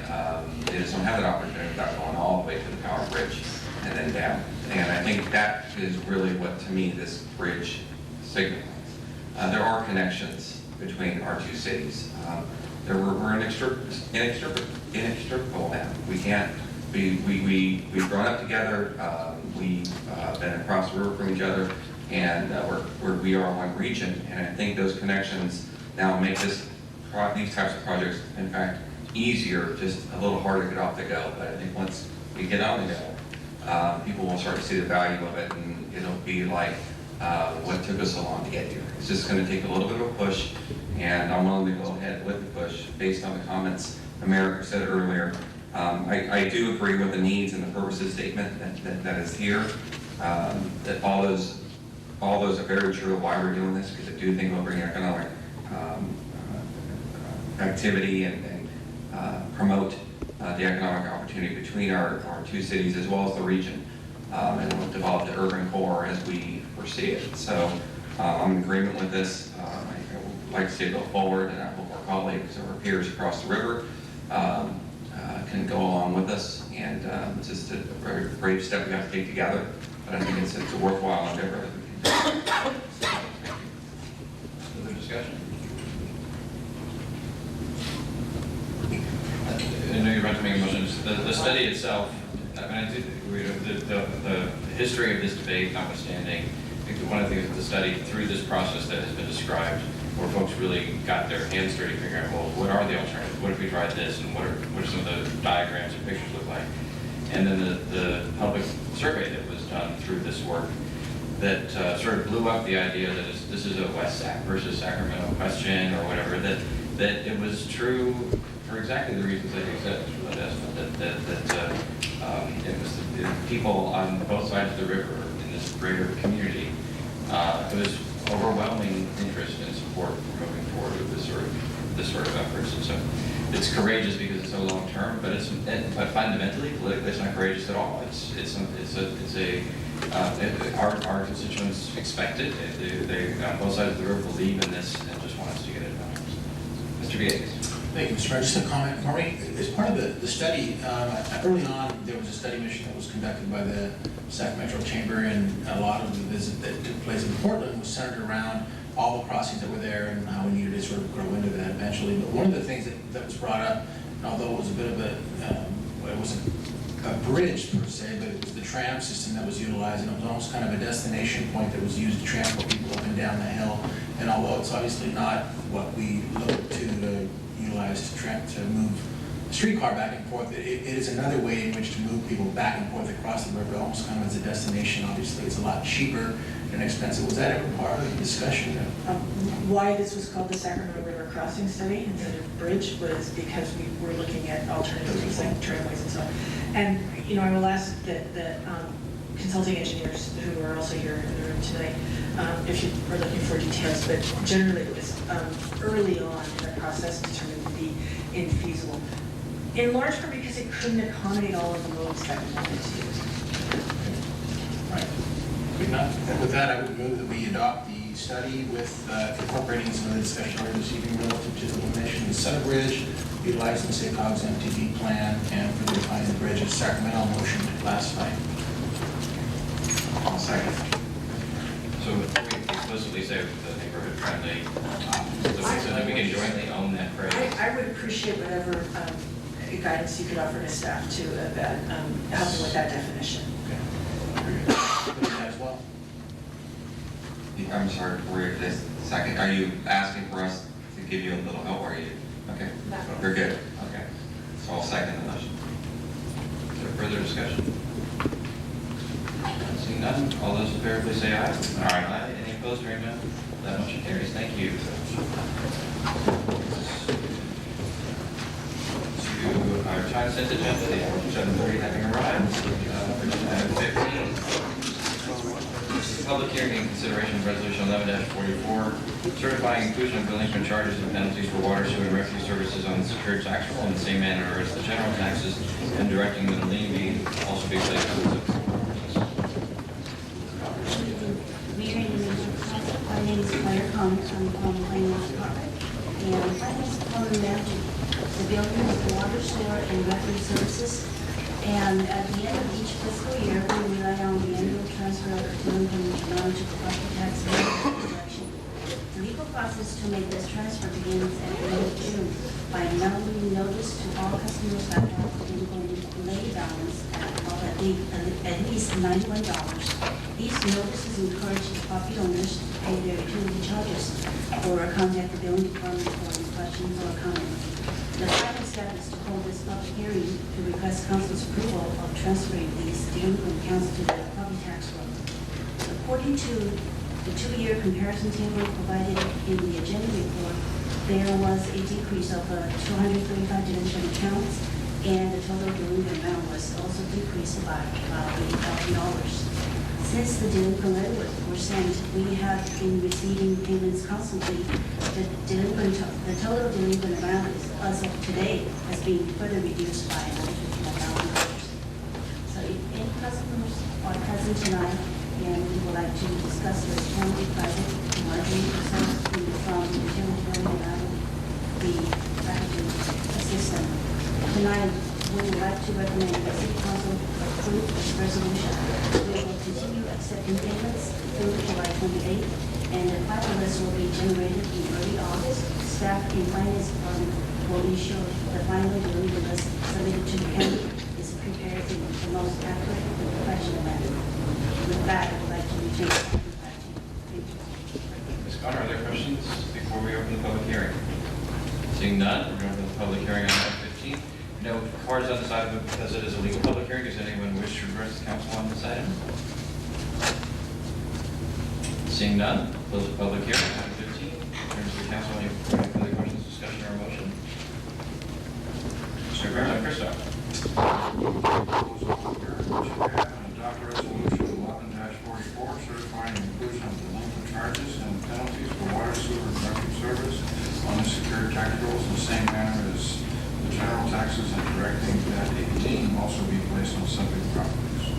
Second. It's been moved by Mayor Pro Tem Christoph and seconded by Mr. Ledesma. Seeing no further discussion, all those in favor, please say aye. Aye. Any opposed, hearing none, motion carries unanimously. Thank you. Item 16 is a public hearing in consideration of resolution 11-50, certifying the list of code enforcement charges, directing that a lien be placed on the subject properties, and requesting inclusion of these charges on the secured tax roll in order that they may be collected in the same manner as general taxes. Mr. Brooks.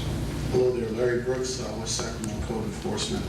As you know, staff endeavors to resolve code violations promptly and with a minimum of enforcement activity. However, some cases require active enforcement, necessitating the imposition of the associated fees. At the request of code enforcement, the Finance Department will send out bills to the owners of the property asking that they pay those fees once the case is closed. The list before you represents those owners who have not responded to the Finance Department's efforts as of this writing. However, I would point out that there have been some property owners since this report was presented who have contacted or intend to contact finance. So some of these properties on this list will probably change. And I am aware of at least one property on the list that needs to be removed, and that's 2895 Industrial Boulevard. But with that change, I would then ask that the City Council open the public hearing, take testimony on any objections to the charges, and then close the public hearing and adopt the resolution 1150, certifying the list of code enforcement charges. Are there any questions? Thank you. Mr. Villegas. Thank you, Mr. Mayor. Mr. Brooks, so remind me again, so we've utilized this practice in the past, correct? Yes, This is sir. not a new thing that we're doing. No, this was done in the past, as recently as last year. And the process begins with the code enforcement fees being sent to the property owners after they have been actually looked at by the hearing officer, who typically hears our nuisance abatement hearing cases. And during that time, property owners can challenge and appeal, and the hearing officer does have the ability to waive fees. But at the point in time where there has been no challenges to the case, to the fees, Finance Department will send out bills asking people to pay the bills, and if they fail to do so, they're also sent correspondence notifying them of this process, that the fees can be changed into a lien on the property. Fair enough. I'm just trying to be sensitive. I know we have a lot to do this evening, but I want to be sensitive to this as folks get, they feel like they get nickel and dime for every little thing that we do. And I just want to make sure I'm understanding, because I think I'm forgetting, I guess. And so remind me, if somebody gets a bill, that they can address, let's say, for example, $65, what would that typically include? Just if you could real briefly remind me, because I'm just trying to make sure that we're being fair here as we sort of try to recoup some of these costs. And I know we have to do that to the extent that we can, but I'm just trying to make sure that I'm up to speed as to what we're currently doing, what our practice is. Okay, that $65 would recoup some of the costs associated with the inspection. However, briefly, the process that we have here in the city involves a person making a complaint about a code violation, us first notifying the property owner that there has been an alleged violation, and then going out and inspecting the property, verifying that there is a violation, giving the property owner a timeline to come into compliance. Then if we go out and re-inspect, and at that time they still fail to come into compliance, then the fees begin to take place. Okay, so it's not that first time, but I think that was the question I had before. I'm sure that hasn't changed, because I know we get complaints about code citations and how quickly they amount to, and the cost associated with it. I just want to make sure we're being fair as we give proper notice to folks before we issue a citation. You're correct, sir. The process has not changed. They get a warning first.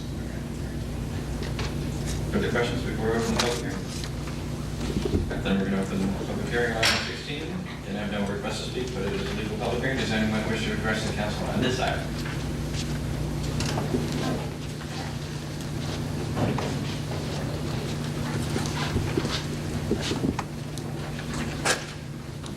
Hi, my name is Teresa Flores, and I just wanted to ask some clarity on if the lien is on the property, and the property's in short sale contract, will that affect the short sale? We'll see if someone knows the answer to that after we close the public hearing. Okay, thanks. Anyone else? Wish to address the council on this item? All right, we'll close the public hearing on item 16. Mr. Brooks, I don't know if you know the answer to that question, or Mr. Johansson does. Oh, you have a question. You have answers to a lot of things. The way it could affect the short sale is once the lien is placed on the property, as the property then goes to escrow, the buyer of the property would be notified of the amount that's owed, and it would be something that should be handled as part of the escrow fees. So it wouldn't necessarily block the sale, but it would be required that the purchaser of the property would then have to pay the fee. A bank vice president is very big, can't barely contain himself. You get it. Mr. Johansson. Another second.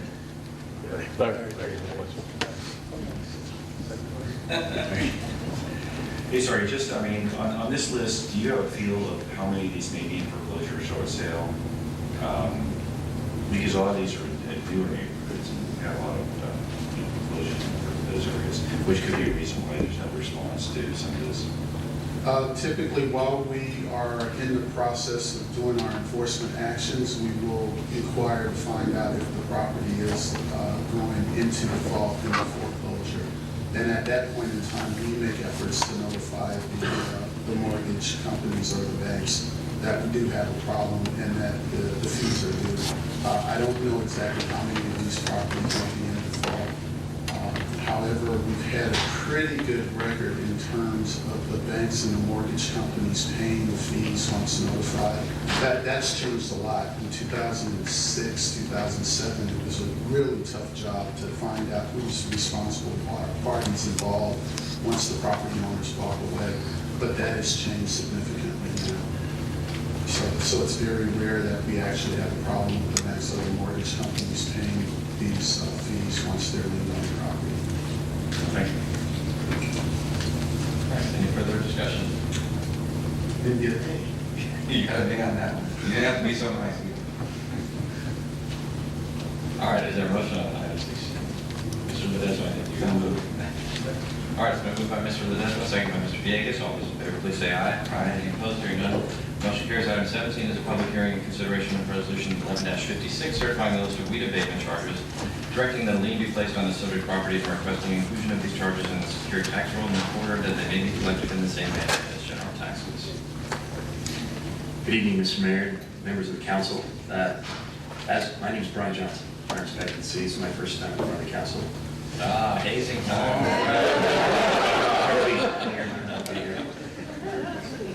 As directed by Resolution 11-24, which begins the 2011 weed abatement process, back in May, the fire department sent notifications to owners of properties which had a weed abatement hazard. I'm here tonight to close the 2011 weed abatement process. All properties requiring weed abatement by the city have been abated. Invoice has been issued by the contractor. It is respectfully recommended the City Council open the public hearing to receive objections to the charges submitted by the contractor for mandatory weed abatement services initiated by the city and adopt Resolution 11-56, certifying the list of weed abatement charges and direct the Yolo County Auditor to add the expenses to the individual tax rolls. Are there questions before we open the public hearing? All right. Now we're going to open the public hearing on item 17. Again, we have no request to speak, so does anyone wish to address the council on this item? Seeing none, close the public hearing. Turn to the council. Mr. Villegas. Mr. Mayor, I move the recommended action. Great, it's been moved by Mr. Villegas and seconded by Mr. Johannesson. All those in favor, please say aye. Aye. Any opposed? Hearing none. Motion carries. That, my friends, concludes all the liens for secure tax rolls for quite a while. We don't usually do this. 17 of them. All right, that brings us to item 18, which is the Community Development Block Grant Public Hearing.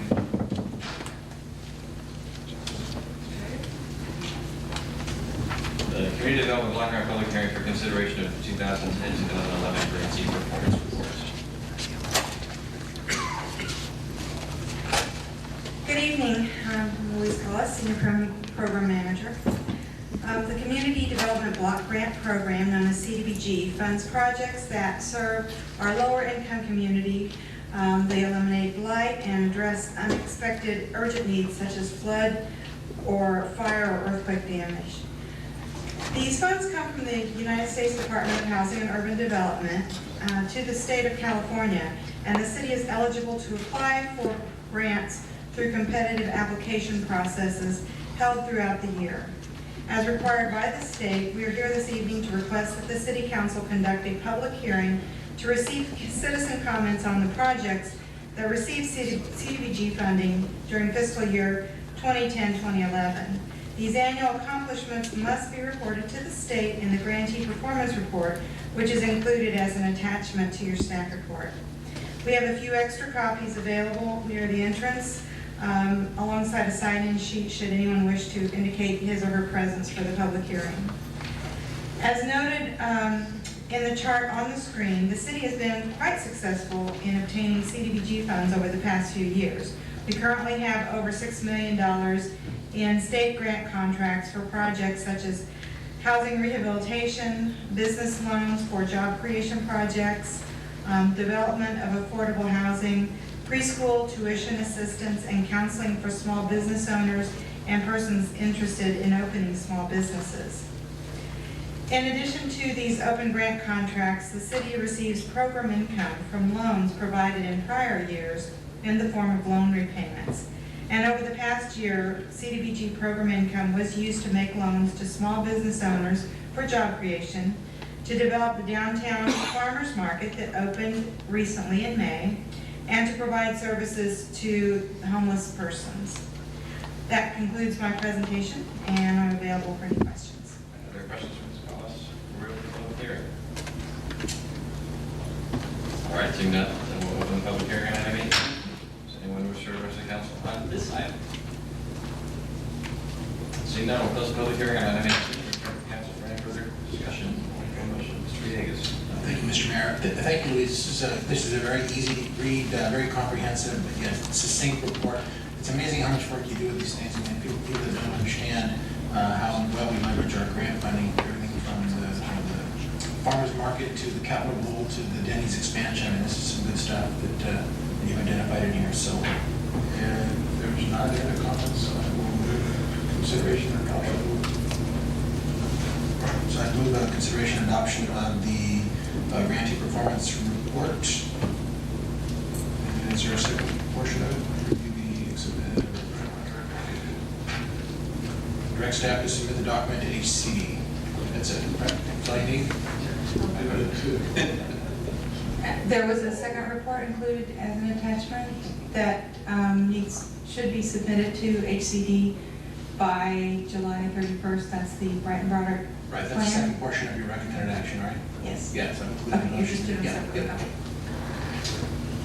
Okay. Okay, so moved by Mr. Villegas and seconded by Mr. Johansson. Seeing no further discussion, all those in favor, please say aye. Aye. Opposed, your hand. Motion carries. Adopted. Item 19 is a public hearing regarding appeal of the Planning Commission's approval of resolutions 11-2PC, 11-3PC regarding certification of the West Coast Recycling Group LLC EIR, adoption of the facts and finding, mitigation monitoring response plan, and approval of conditional use permit 10-7. So, because of that, we have a standard procedure for matters like this, and for this sort of proceeding is the first time in this mode the council is shifting from its legislative mode to its adjudicatory mode as we're hearing an appeal. So we're now going to open the public hearing regarding the appeal of the Planning Commission's decision to certify the West Coast Recycling Group LLC Environmental Impact Report, adopt the findings of fact and statement of overriding considerations, adopt the mitigation monitoring and reporting plan, and approve the conditional use permit for the project. Pursuant to the city's municipal code and administrative policy, I'm going to read for the benefit of the applicant and the appellant and other individuals who might wish to testify this evening the procedures that we're going to be following for tonight's hearing. Now, as I indicated, in this case, the council is acting in an adjudicatory manner and not in our legislative capacity. And for those that aren't attorneys, what that means is that the decisions that we'll be making will be within the adopted policies and procedures. We will be determining whether or not the project and the various documents and findings are appropriate within those procedures. But so a decision about should West Sacramento exist, should there be industry, should the port exist, those are legislative matters, not adjudicatory matters. Those aren't the subject of tonight's hearing. So I'll start the proceedings first by opening the public hearing in a moment. At that time, I'll ask members of the City Council to publicly announce any testimony or evidence or communications that they've received outside of this hearing process, which we call ex parte communications. Then I'll ask each of the council members to announce any conflicts of interest that they have concerning this matter, and any member with such a conflict will then disqualify himself. Following that, we'll ask staff to make their presentation on the background of the item. After the staff makes its presentation and the council has an opportunity to ask questions of staff, I'll ask the appellant, the applicant, and any interested members of the public who submitted speaker slips prior to the conclusion of the staff presentation to speak. The appellant and the applicant will each be given 10 minutes to make their presentations, but I need to point out, though, that as a result of the 10-minute allocation, the applicant and the appellant will both be asked to determine whether or not they're intending to have all of their speakers participate in the opening and closing comments as a group as part of their presentations. If you're going to have your members testify instead as individuals, then we will revert back to the 3-minute time frame. So if you're testifying as a group, you have 10 minutes. But you don't get 10 minutes and then split your group up into 5 or 10 or 20 or 50 people, each of which have 3 minutes. So you need to choose which of those paths that you wish to undertake, and we'll ask you to verify which one you've chosen at the beginning of the testimony. The appellant will provide his or her testimony and relevant evidence, and we here define evidence as relevant if it proves or disproves a material fact that is in dispute in the appeal. Next, the applicant will present testimony and evidence, and again, the evidence is relevant if it proves or disproves a material fact that is in dispute. Following the presentations by the appellant and then the applicant, members of the public will be given the opportunity to present testimony, and public comment will individually be limited to 3 minutes. The appellant and or the applicant will each have an opportunity to respond to testimony or the evidence following the public testimony, but they may not introduce new testimony or evidence or restate their direct testimony from the outset of the hearing. Following that, we'll close or continue the public hearing at the option of the City Council. And staff may be asked to address issues by members of the council that have been raised by the applicant or the appellant or in the public testimony. And then finally, the City Council will deliberate on the matter and, if appropriate, adopt findings. The final decision may be deferred for preparation of draft findings consistent with the preliminary decision that is reached this evening. So we'll now open the public hearing on item 19. And first ask any member of the City Council to announce any testimony, evidence, or other communications that they may have received outside of this hearing process in the ex parte communication. Does any member of the council have an ex parte communication to report? Mr. Johansson. Yes, Mr. Mayor, I received an email from Tim Schott, to which I did not respond to. I received a phone call and they wanted to have lunch or something. I did not go. Mr. Mayor, I did receive the same email Mr. Johansson just referred to, and earlier in the year I had a meeting with the applicants, just general about the project. All right, I have no ex parte communication to report. All right. Do any members of the City Council have a conflict of financial interest with the material fact in this case? All right, then we'll proceed on that basis, and we'll move to staff to begin their presentation. Thank you, Mr. Mayor. Good evening, council members. Before you tonight is a presentation regarding the appeal of the West Coast Recycling Group Facility Conditional Use Permit. On June 16th, the Planning Commission held a public hearing, and the Planning Commission unanimously approved the West Coast Recycling Group Conditional Use Permit. And that approval included the attached PC resolutions in your staff report. Those are attachments 4 and 5. Before I move any further, we did receive a colored copy packet of my presentation. In addition, the presentation is on the overhead. In addition to the commission certifying the project the commission also certified the project EIR, adopted the findings of fact, statement of overriding consideration, and adopted a mitigation monitoring reporting program. Subsequent to this approval and the day before the last appeal window, Morgan Miller Blair, the law firm which represents Coalition for Appropriate Port Development, filed an appeal of the Planning Commission's decision. And in this appeal, the appellant MMB states that the Planning Commission abuses discretion by granting conditional use permit 10-7 and taking the various actions related to the environmental impact report. Quickly, and which will be covered more extensively by the applicant, the project entails a metal recycling facility at the port, which deals with end-of-life vehicles, other construction debris, and other sources of metals, where they're mixed together and shredded, and these materials are eventually exported to various vendors by ship when they accumulate enough material on the site. As you will see, as far as this approval, if you move forward with the appeal, there will be the approval and certification of a final environmental impact report and environmental impact statement. The reason why we have a joint document for this project is related to a grant that the board received for the new project entrance. And the reason we are following the environmental impact report and CEQA requirements is related to the CUP for the project and the general nature of the project as a whole. If the council elects to approve or deny the appeal, move forward with the project approval, there will be two significant and unavoidable impacts that will have to be overridden with the project.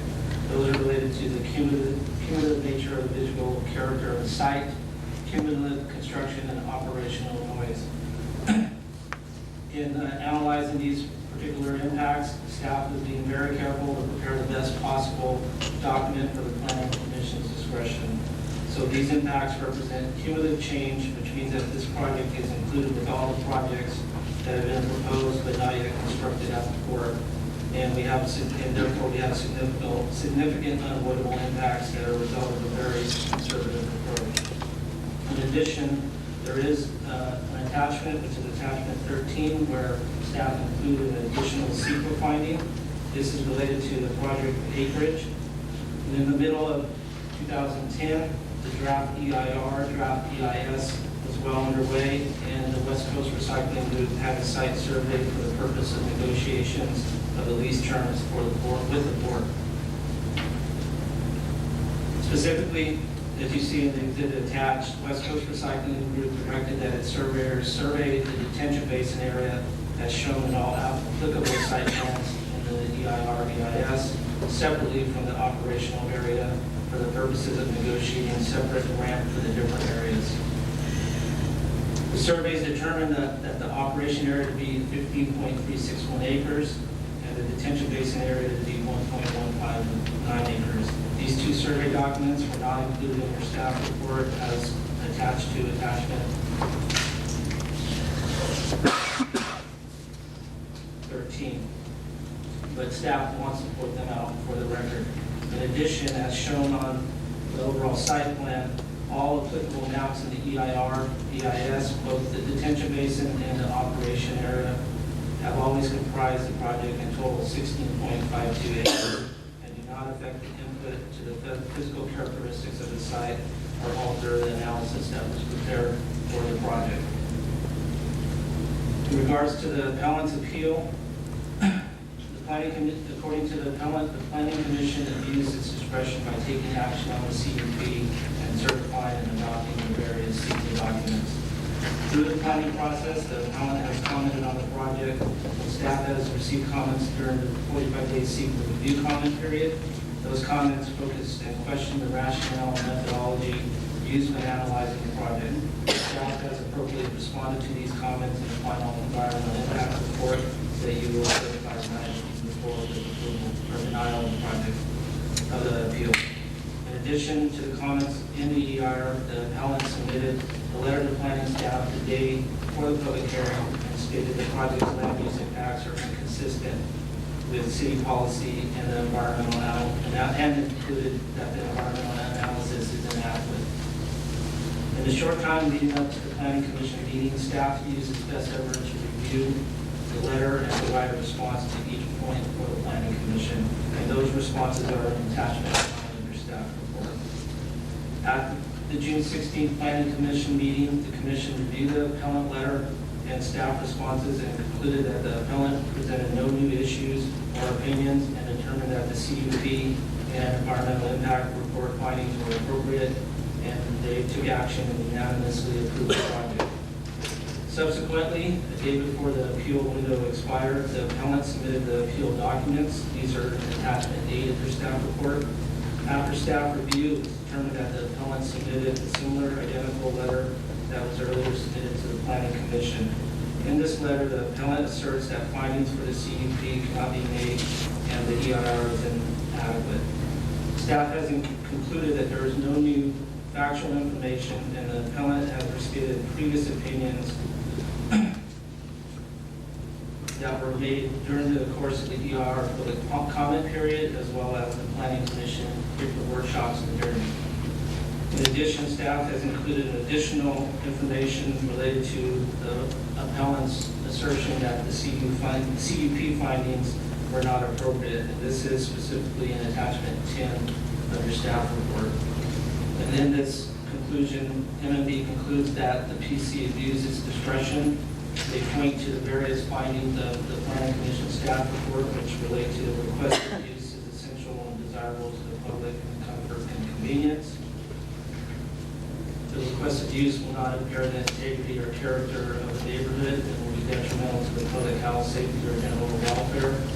That the project with requested use will be in conformity with the general plan, and that adequate utilities, access roads, drainage, sanitation, and other necessary facilities will be provided. Staff has addressed these particular comments within the staff report and its additional attachment. Therefore, staff is recommending that the Planning Commission move forward and adopt the Resolution 1161, denying the appeal of the Planning Commission's decision, certify the final EIR, adopt findings of fact and statement of overriding considerations, and adopt the mitigation monitoring reporting program. In addition, adopt Resolution 1160, which would reject the appeal of the Planning Commission's decision to approve the conditional use permit and approve conditional use permit 10-7. This concludes staff's presentation. All right, other questions for staff at this time?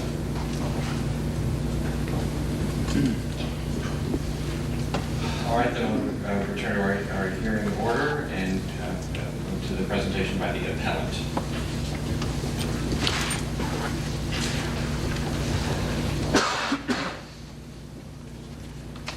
Yeah, I asked you first to indicate whether you're intending to use the 10-minute collective presentation or the program. Sure. Is it 3? I believe I'll be the only speaker on behalf of the appellant, so we'll use the 10 minutes, but I'll probably only need 5. Good evening, Mayor and council members, and also just a procedural point. Well, my name is Todd Williams, land use attorney here on behalf of the appellant, the Coalition for Appropriate Port Development. With respect to evidence submitted, we've submitted our evidence previously in terms of the appeal and also prior comment letters, as staff noted, one on June 16th, which was within 10 days of the publication of the final EIR, which was about 1,000 pages. So we got that comment letter out as quickly as we could. And there was a prior comment letter to the draft EIR that was submitted on May 2nd, 2011. I won't attempt to repeat all the points that were raised in those materials, but as set out in our appeal, we ask that you reverse the Planning Commission's approval of the CUP and certification of the EIR for the project due to a lack of supporting substantial evidence for the CUP's findings and the EIR's conclusions, including reliance on improper assumptions which constitutes an abuse of discretion by the Planning Commission. In short, we believe that a heavy industrial project, including the presence of hazardous waste of this type in an area subject to flood risk, near critical habitat, and residential areas, is inconsistent with the objectives of the city's general plan. We certainly realize that job creation, especially now, is very important. However, the city must also follow the law in terms of adopting supported findings and conducting environmental review. Among the issues we raised concerning the CUP findings include that the project is not essential or desirable to the public comfort and convenience.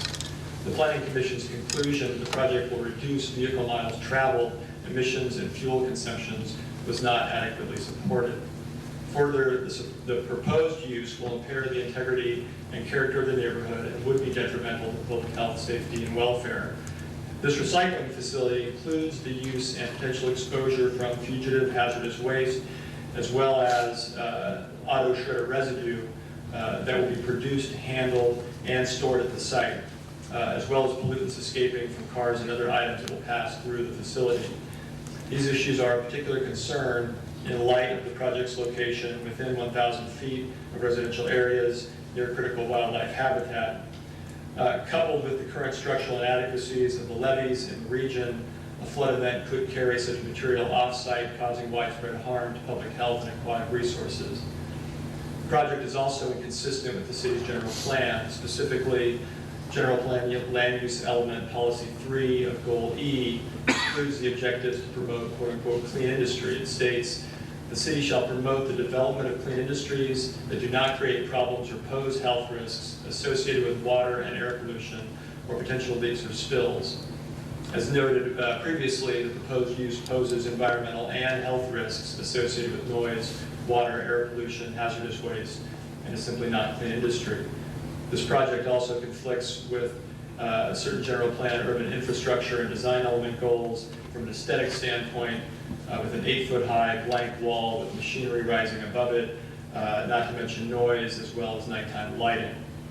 Regarding the EIR, for reasons more fully set out in the written materials, we maintain that the EIR contained serious flaws and was inadequate as a matter of law. These flaws include an inadequate discussion of alternatives, unsupported assumptions regarding trip generation, thereby undermining the conclusion that the project will not have significant air quality and climate change impacts, improper reliance on infeasible mitigation measures to reduce potentially significant impacts to biological resources, and that such mitigation has not been subjected to sufficient environmental review in violation of CEQA, including, or as well as inadequate support for conclusions regarding the risks of flooding. Finally, the EIR's analysis and conclusions regarding water quality impacts, hazardous waste, and impacts on land use and planning are not supported by substantial evidence. So in conclusion, as such, we ask that you grant the appeal, deny the CUP, reverse certification of the EIR, and direct staff to revise the final EIR and recirculate the document for additional public comment prior to possible certification and reconsideration of the CUP as more fully set out in our comments. Thank you. Are there questions for the appellant?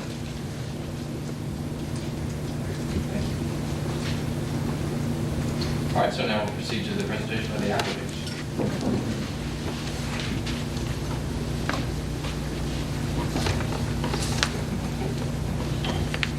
I'll be doing the 10 minutes. What I do. Only one speaking unless there's specific questions. I'm David Gigrich. I'm the CEO of West Coast Recycling. Thanks for the opportunity tonight to take you through our proposed project, Port of West Sacramento. We are proposing to build a metal recycling and processing center where we'll be able to process 25,000 tons of material per month, utilize existing port facilities, and create 65 jobs. Most people don't know what a metal processing recycling center does, so we have a very elementary diagram that shows what it would look like or the process steps to go through if you were shredding an automobile in this example. In less than 1 minute, that automobile is crushed and separated into fist-sized pieces. Then the different types of material are separated from that point on. This is a rendering of the overview of what the facility will look like, including the additional landscaping and the new driveway and intersection. Finally, I have a site map that lays out the facility more specifically as to where each of the buildings will be, and again, outlining where that driveway will lay. So that was a very brief overview of our proposal. There are written responses to each of the issues that were just raised. However, I would like to take a moment and just respond to a couple of them myself. First off, we are right for West Sacramento. We believe we're a perfect fit for what they are looking for and what the port is looking for. Not only will we be creating 65 new jobs, but we'll be investing over $25 million in the facility. We'll be developing what is today a vacant piece of land and helping to revitalize the port. We'll also be creating new tax revenue for the city. Finally, the port and the city of West Sacramento are working very hard to attract green types of businesses. And that's exactly what we are, both as a metals recycler and as an operator, and that we'll be using the most advanced technology to minimize any impact that we may have.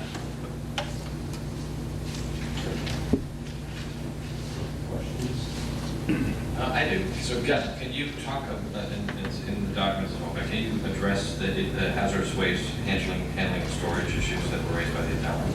If I could bring up my consultants to address them more specifically. Lynn Kay. Good evening. I'm Len Keck, project manager and technical resource for the project. If you could repeat your question again. The appellant's raised issues around the handling, storage, and risks associated with hazardous waste at the facility. Can you address that? Yes. The Division of Toxic Substances decided that because of the solid materials, zinc, copper, in ASR, as they typically tested in other places, that all new facilities should have their ASR ruled as hazardous waste.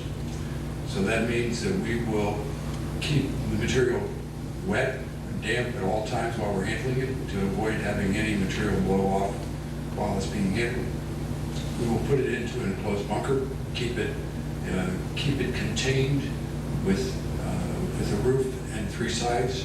We'll load it promptly into properly permitted trucks, manifest it as a hazardous waste, and convey it and take it by truck or train to a proper hazardous waste facility. So by all of those steps, we believe that we will contain it. Any material that's dropped into the ground is onto a pad which is completely contained. All of the water that would come off rainwater is contained into the system and completely captured. And then that rainwater, or processed water, if it ever has to be discharged, is properly filtered and treated to make sure that there is no additional risks. Noise and lighting, nighttime lighting and noise, even the diagram shows a car, the symbol shows a car going through what looks like a noisy process. Can you describe how noise and light issues or how the adjacent areas and neighborhoods are protected from noise and light pollution? The biggest thing is noise, and if you were very, very close to within 10 feet of the shredder, the noise levels would be extremely high. But the shredder is entirely enclosed in an extremely thick, heavy metal enclosure. Because of the distances, the closest receptor is over 500 feet away, and because noise decreases with distance very, very quickly, by the time you get to any receptors, we're well below the community standards for noise. Thank you. All right, if there are no other further questions for the applicant, then we're going to proceed to, Mayor Pro Tem, you have I do have one. Yes. Yeah, and that deals with lighting. We do have some residents that will be 1,000, 1,500 feet away. And it looks like whatever you're building here is terribly tall. And so I was just wondering about the lighting and how, and if it will affect other residents. Our operations will primarily be daytime, and all of the operations will be done and not operating currently at night, except for times when we're loading ships. So for 330 days a year, it will be only security lighting to make sure that there are no intruders coming onto the property or no one using our property to then gain access to the port.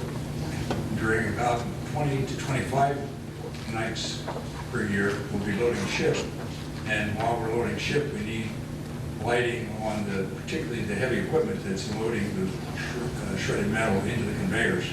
So we need brighter lighting during that period of time. But that is expected to be 20 to 25 nights per year. All right, thank you. All right, thank you. Then we're going to proceed to public comment on the item, and we have several requests to speak. And so just a reminder, we're asking all the public comments be limited to no more than 3 minutes. So the first is by Jay Resser from Miyamoto International.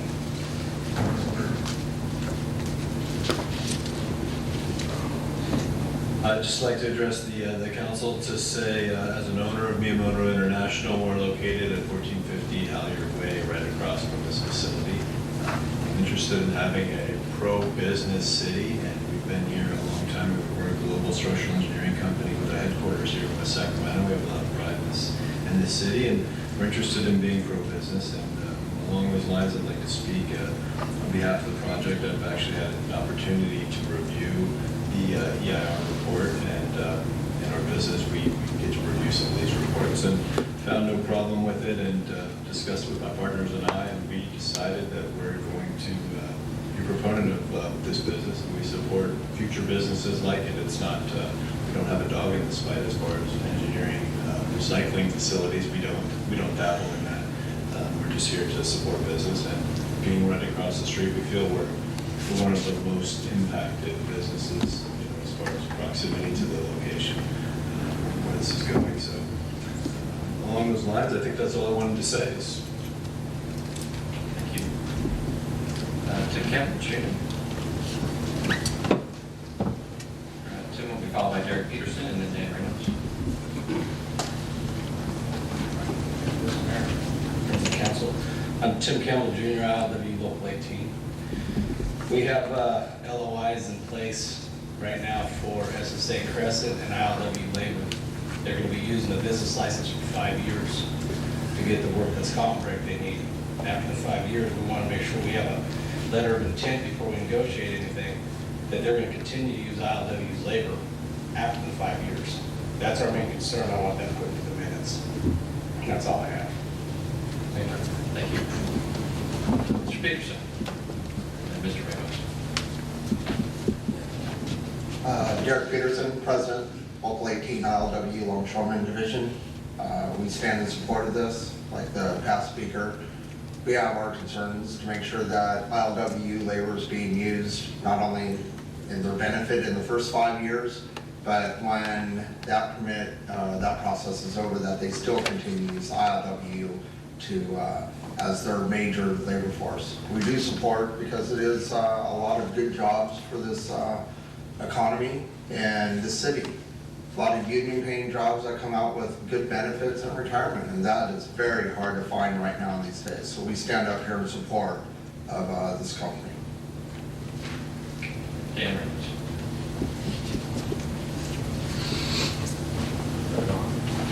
I'm back again. Anyway, just wanted Dan Ramos representing Ramos Properties. We are an adjacent property owner to the project here.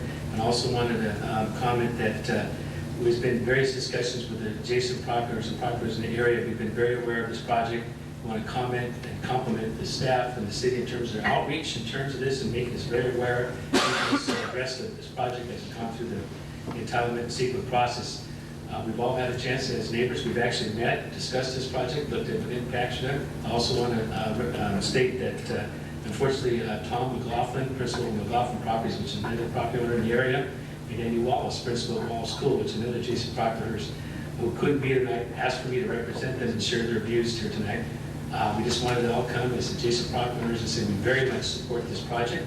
We don't think it's detrimental at all. We think it's very beneficial to our neighborhood there. We don't see any problem with this. We very much support this type of endeavor by the city and the port to bring this type of clean industry to our community. So we want to be on record with that. We're adjacent property owners. We don't see anything detrimental to us. Every question we had has been addressed adequately, and we really look forward to this project going forward. Thank you. Thank you. All right, that concludes the public comments. So with that, we're going to proceed to the closing comments first by the applicant. And just as a reminder, the closing comments is an opportunity to respond to the testimony that's been given or the evidence that's been submitted, but not to introduce anything new, any new testimony, and not to restate any of the direct testimony from your opening. Okay. Given those things, I guess we're done. Stand, move, vote, et cetera. We're very excited about the opportunity to build it in West Sacramento. All right, thank you. Mr. Williams?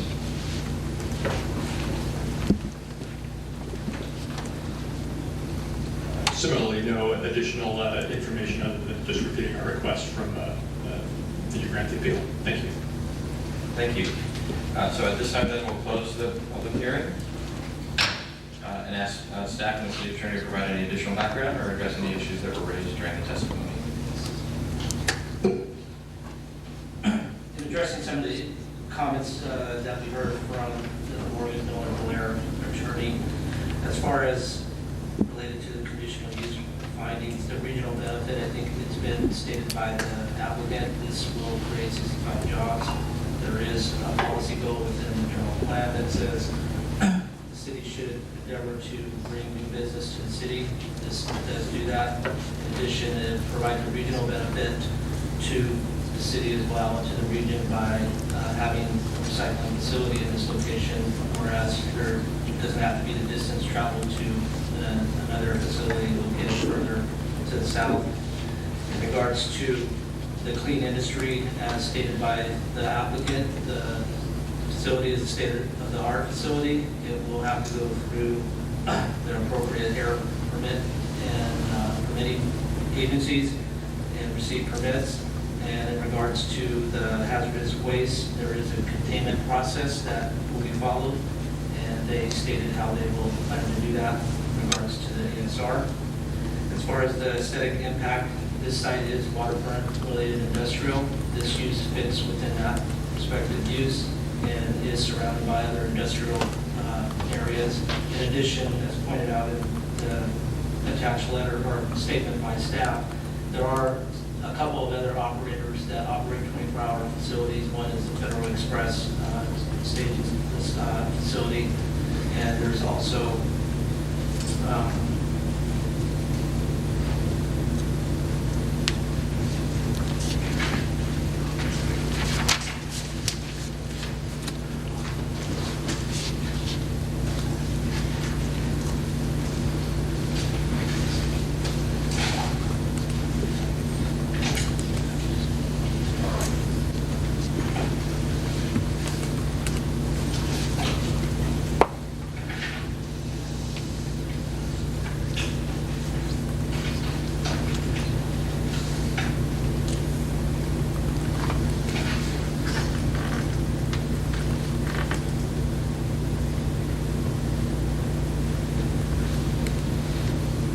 in general, there is an additional operator out there. Can't come to mind that there is another operation currently doing the same type of operation in the 24-hour period cycle as requested by the applicant, which they have provided additional information stating that the nature of their 24-hour operation will be limited during the course of a full year.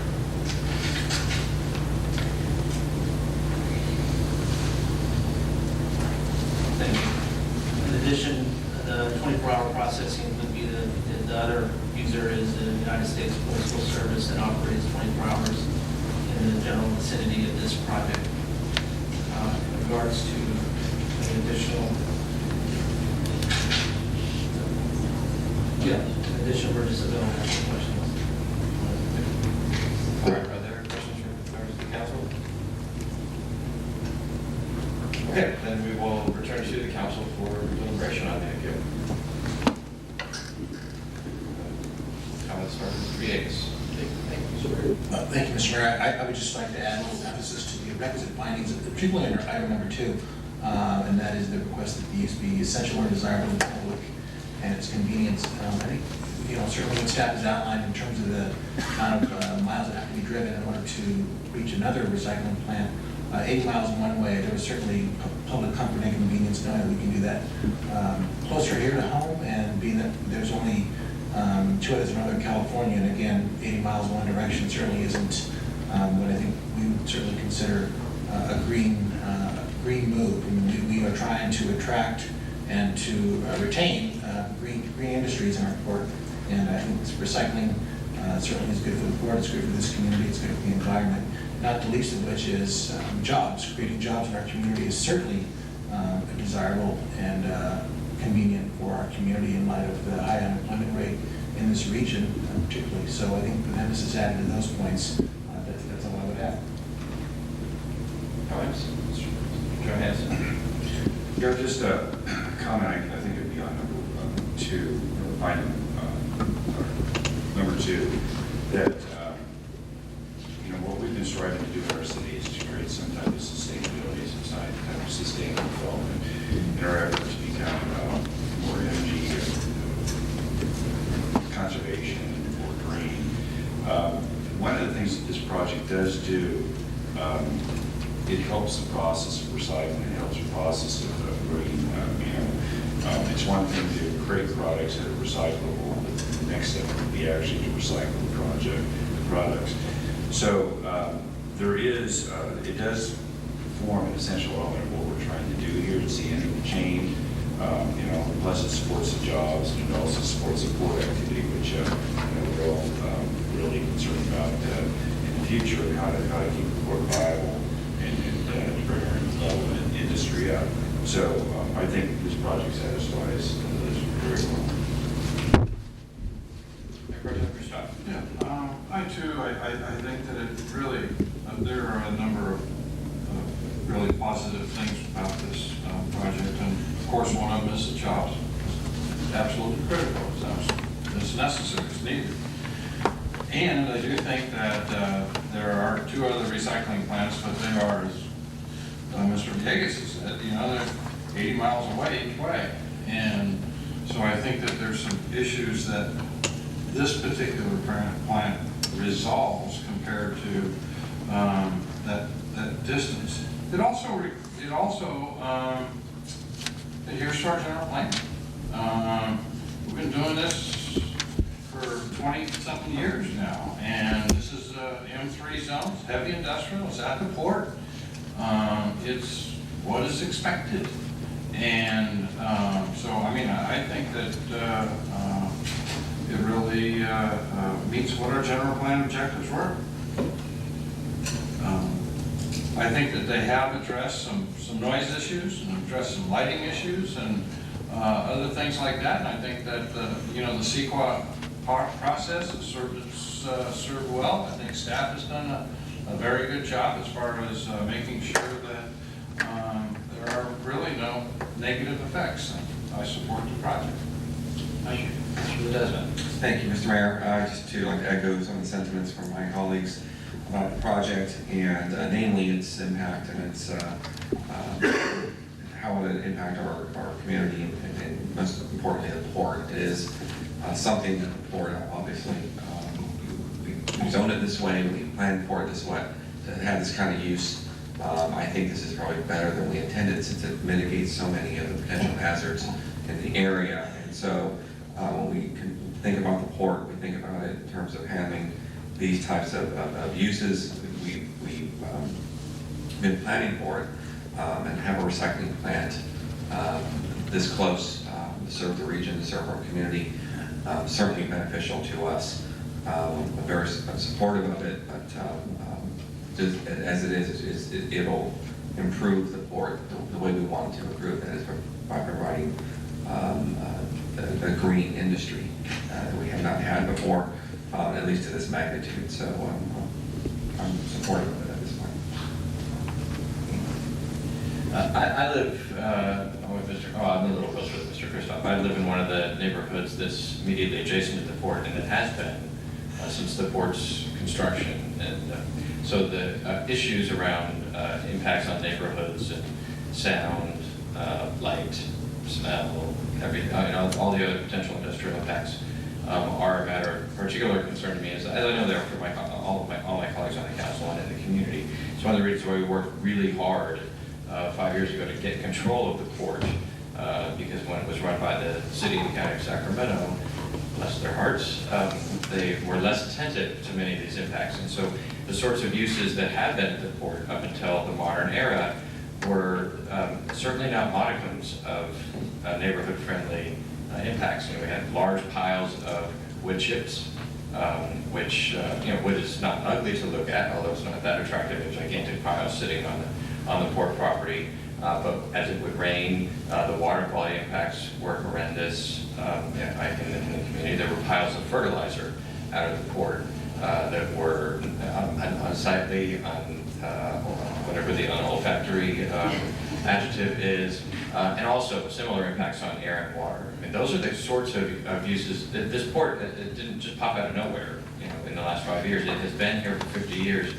And in the last several, we've been on a steady march in this community of making the port both a strong industrial part of our regional economy and a responsible, good neighbor to the citizens and the other employers that surround it.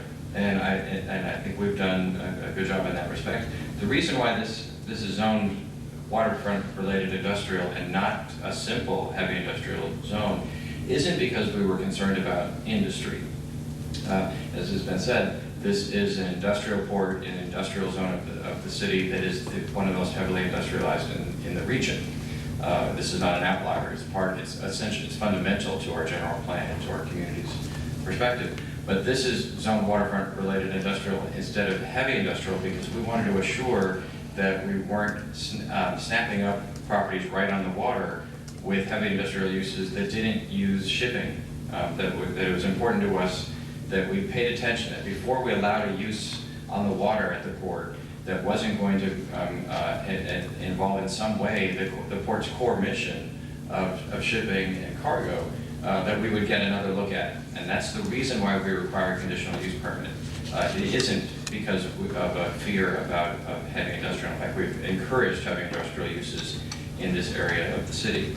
And in this instance, this is a good example of the kinds of use that we were intending to draw to that location, an industrial use that has a connection to the water. And so, you know, in that respect, I think this is an appropriate use. It's an appropriate conditional use permit for the intention of the zoning code, the municipal code, and the general plan. And the appeal, you know, outlines, sort of picks little pieces of the general plan around things like, you know, we want to have aesthetically pleasing structures in our community, and that is certainly true. But for us, in West Sacramento, industrial is aesthetically pleasing done properly. In fact, we have encouraged, you know, housing developments in certain parts of the community, and retail developments and industrial developments to look industrial, because we are not ashamed of our industrial heritage in West Sacramento, and we embrace it. Now, we don't want the whole city to be industrial. We have a variety of interests, and you know, sometimes the day we want to go shopping and do other stuff that's not industrial related, but we don't turn our backs and think industry is something bad. That the diversity of our economy, the diversity of the workforce that industrial manufacturing supports in our community are essential parts of our general plan. And so if you read the rest of the general plan around economic development, around housing diversity, around a place where families can spend their whole lives, you know, all the things that matter to us are the reasons that we approve projects like this.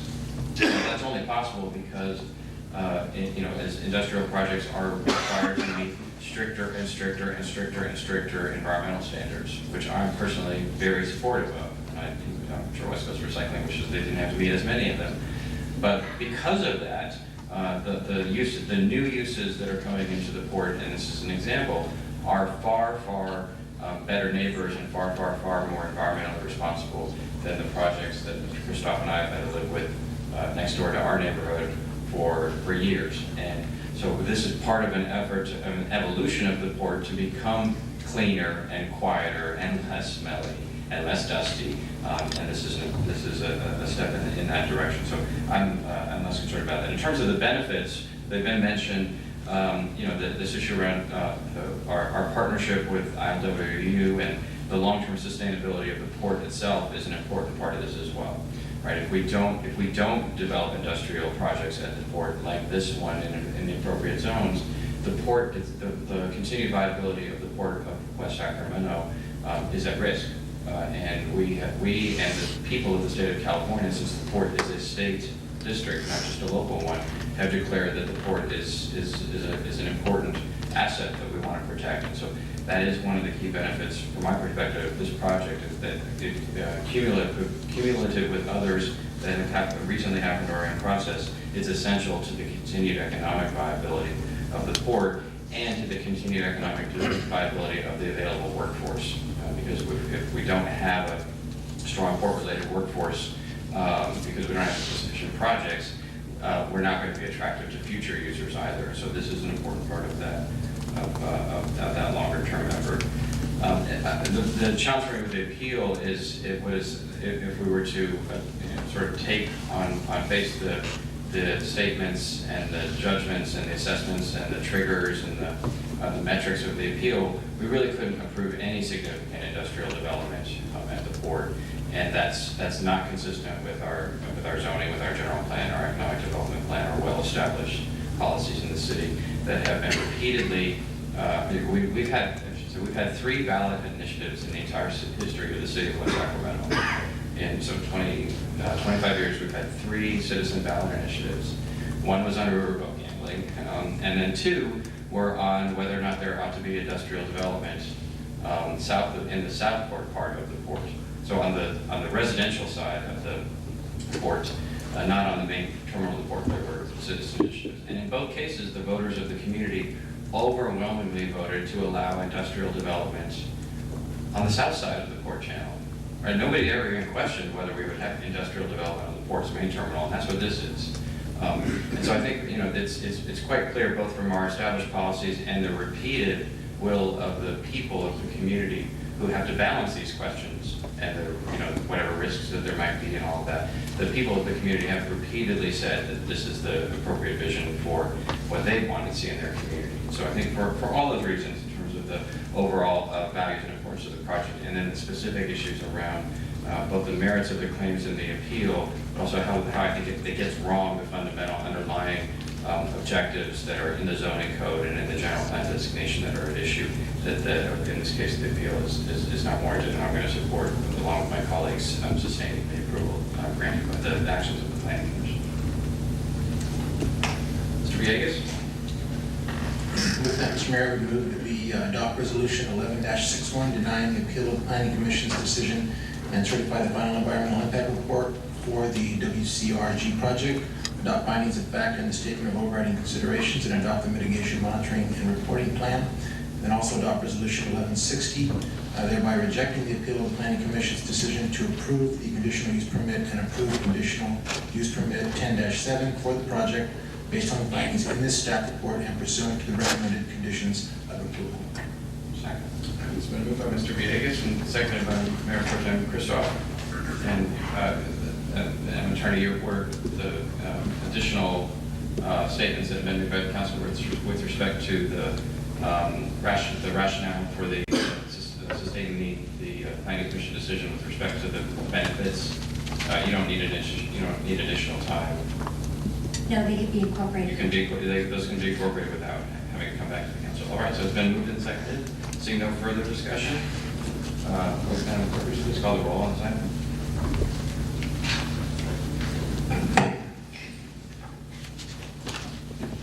Mayor Pro Tem Christoph. Yes. Councilmember Villegas. Yes. Councilmember Johannesson. Yes. Councilmember Ledesma. Yes. Mayor Cabaldo. Yes, that motion carries and the appeal is denied. The action of the planning commission is sustained. Do you want to tell us, I've already put my paper away, which section of the civil code governs judicial appeals of our actions? Yes, judicial review of this decision is governed by section 1094.6 of the California Code of Civil Procedure. All right. Okay, thank you. Thanks to all those who participated in the appeal this evening on important issues. We appreciate that. Item 20 is presentation and discussion of ordinance 11-7, amending chapter 2.20 of the municipal code relating to board and commission. Thank you, Mr. Mayor, and members of the City Council. The municipal code update for each night makes minor changes to section 2.20 related to boards and commissions. In 2006, legislation was passed giving the city 4 appointed seats on the board commission. The Harbors and Navigations Code stated appointments shall be made in a manner set by law by the city. The ordinance proposes addition of the board commission and appointment guidelines in section 2.20. And also, due to the lack of quorum at some commission meetings, council is also being asked to add a provision to the code to allow the mayor to appoint alternates to boards and commissions. Do you have any questions?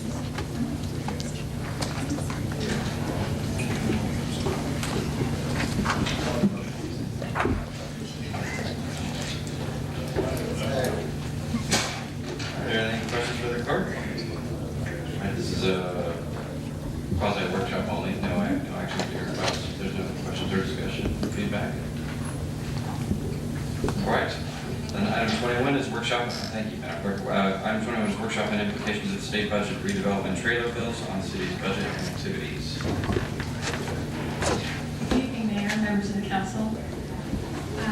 The purpose of this workshop is to provide the council with some information and an approach to preserving all options while the implementation of the legislation continues to unfold.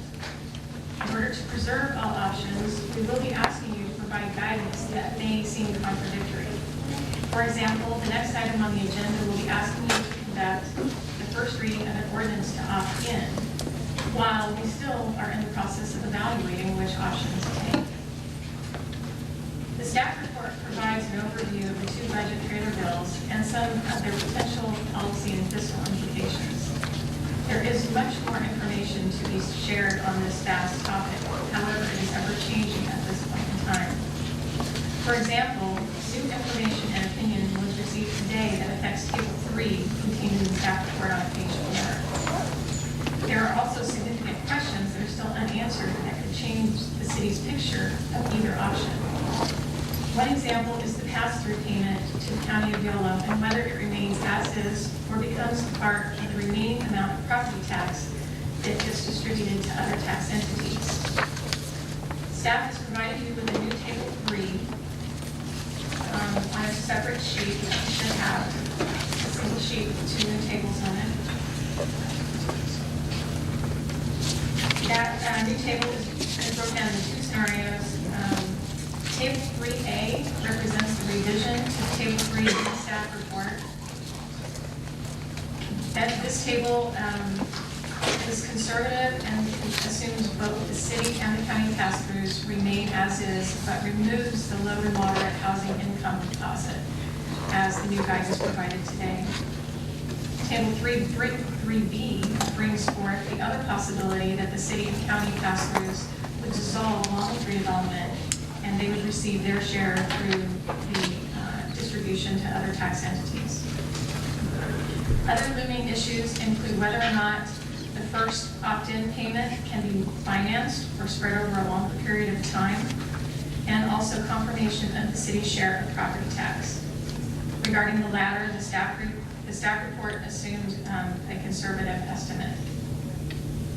Other implications stem from the ambiguity of the legislation and include risks associated with our current assumptions. For example, under dissolution, if our assumptions of what are considered enforceable obligations prove to be wrong, there could be significant implications. Under the opt-in scenario, these risks are less. Staff is purposely keeping this presentation very short to allow more time for dialogue. We have staff here from finance, redevelopment, public works, city attorney's office, available for questions and discussion. And that concludes my presentation. All right, other questions or comments?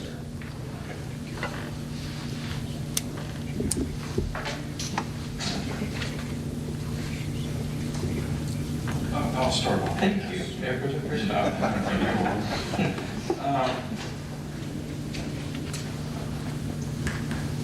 This is, I guess the frustrating part is this is so ill-conceived. What the governor and our legislators have done is, it's not only wrong, it's quite frankly, it's stupid. But, it is what it is, and, we have to deal with it. I wish there was a way in which I guess one of the things I would ask of the staff, and that is there a way in which we can ask our consultants or ask our legislators, is there a way to reduce the volume? And is there a way to, and I know they want to get to this $1.7 billion figure for the schools. But is there a way to do that? Because what they have done is they've taken a cleaver to how you build projects and how you do things. And by doing away with the redevelopment agency, in my opinion, they're being very, very short-sighted. And I think that in the long term, this is really going to hurt schools. This is going to hurt the state coffers.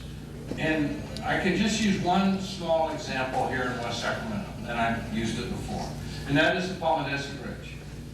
Would we have the kind of development that has generated the assessed valuation south of the barge canal? Would we have had the Target Center and all of the other retail and those kinds of things that have generated millions and millions of dollars, not only for the school district, but for the state of California? And what did we use in building that? It's dirt cheap. It's a good idea. This is the kind of project that you want to move from. so that you do have the economic engine and you do have the economic development that goes with what I believe is good planning, and good planning that the city of West Sacramento has done. Now, I agree there have been some abuses, in my opinion, but at the same time, I think you don't throw everything out just because there's been a couple bad apples. And I think that it is just, it's very, very ill-conceived of what they've done. And so, I mean, and even for future projects that the city of West Sacramento is looking at, you've mentioned some here, some in the staff report, the environmental cleanup of 50 C, Washington specific plan, the completion, and the streetcar planning and design. Are all those just going to go away? I mean, it's. I know I'm ranting on radio because I'm angry at all this, but anyway, it just doesn't seem right. Started it wrong. Mr. Johannes. Yeah, along a similar vein, this really does, you have the rationale why the state is doing this, but it really is kind of, very short-sighted and really kind of misses a number of goals that the state has. For example, one goal is to create urbanization around existing urban areas. Well, what this is, the impact of something like this potentially could do is stop that from happening. There's also a goal of the state to increase flood protection in the areas that are basically unprotected. Well, this is going to have an impact on that as well, because without the ability to develop these projects, we're not going to have the impact fees to be able to move this forward, or at least a lot of our local share is based on impact fees. So, and the other is just in general economic development. This was a critical tool for West Sacramento for decades on how we were able to create economic development that ended up bringing in jobs and in money. It's just not going to be available. There's got to be a solution to it. So, we're stuck with it pretty much, at least for now, but I think it's probably a prudent way to approach it, to take a measured step, see what the situation is now, make sure that we have options moving forward in the future. And I'm seeing that the staff recommendations is probably the way to go. At least keep our foot in the door, keep the agency going, be able to buy time to do that, and then also look at some litigation that's going on, and hopefully some moderation of this policy over the next couple of months. Mr. Ledesma. Thank you, Mr. Mayor, and thank you, staff, for putting together the report and the interpretation. As we know, some of this I'm not as astute as others on this council on the happenings at the state capitol, but watching this come together over the last few months and actually passed as it did makes me glad that I'm not a part of that body across the river. First of all, just on the outline of what you provided, and from an implementation standpoint, I agree with the approach you're suggesting here. That is to somehow remove ourselves from the emotion of what we're losing. And I am, don't worry, Mr. Christoph, I'm with you 100% in terms of your reaction to this. But there comes a point where we have to start realizing it's an is, and so we have to deal with it. And so I am interested in, I haven't spoken with the city manager earlier, last week, excuse me.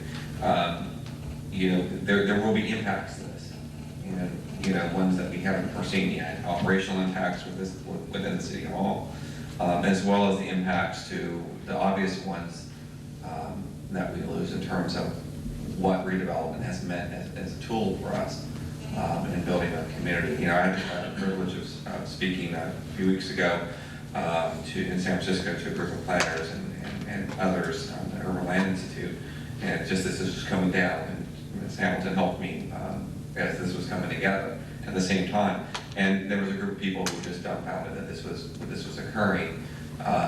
Meanwhile, I'm sitting next to a city council person from Salt Lake City saying, "Is your government stupid? How are you gonna do this? Do the things that a city does without this type of tool?" But one of the things that we learned out of it were several options emerging, or talk emerging already from some of the infrastructure financing districts that are being bandied about. Not that I put a lot of faith in what's happening at the state capitol, but I think sometimes necessity is the mother of all invention. And there is maybe some opportunity here, not a lot, but we'll have to do what we do best and be creative in how we're going to go about this. Because we have some important projects that are out there that are unfortunately losing, and Mr. Christoph brought them up, from one of the biggest energizing projects we've done that I can remember is we're sitting on West Capitol Avenue, and I know that project going forward is at risk. It is just unfathomable to me, but we still have to make it continue that endeavor. The same with the Bridge District, and the same with fixing neighborhoods, providing the capital improvement projects that we plan for. We're going to have to find a way. So I am interested in starting a dialogue around the options that are available to us, and getting the best out of West Sacramento, our staff, our great staff, as well as others that are interested in this, on how we're going to proceed going forward. Because I don't think we have really any. We still have the same energy and the same vision of where we want to be, and we don't want to see the momentum slow down. So I'm equally aghast at kind of what this impact is, and how it does not appear to bring about the means that it was intended, that is, and thus we're still stuck with a great tool for economic development, as Mr. Johansson said, and we're just going to have to figure it out. So that's my comments for now, but that's the kind of conversation I'd like to start as we get to know more about the implementation, how it affects us.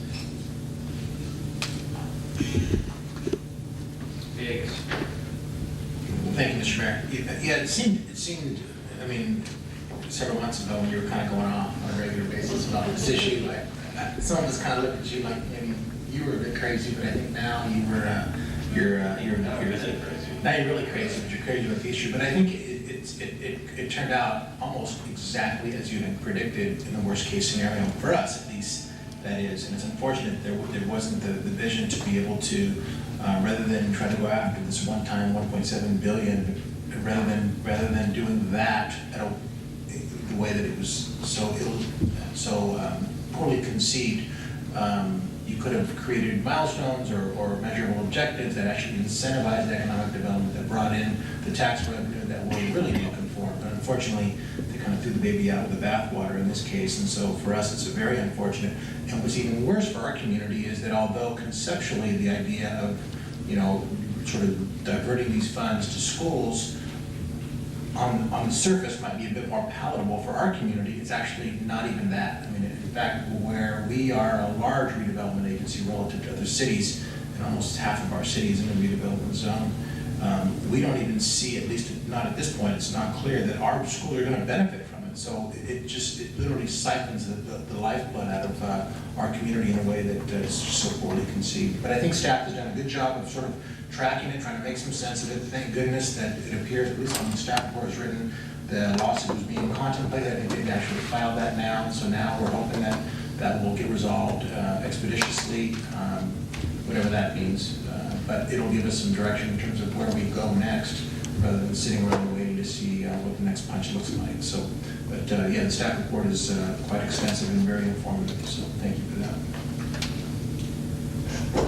I'm still emotional about it. I'm going to continue to be emotional about it because it still is an outrage, and the lawsuit is pending, and it's been filed. And if folks don't know, I mean, our city is prominent in the litigation. We're not a party to it, but Mr. Ross, on behalf of the city, filed a declaration with sort of the West Sacramento, as much as you can tell a story in a Supreme Court filing, tells the story of why redevelopment matters, what the on-the-ground implications are, what the effects have been, the growth from our property valuation in West Sacramento from $500 million to almost $3 billion during the period of the city's agency.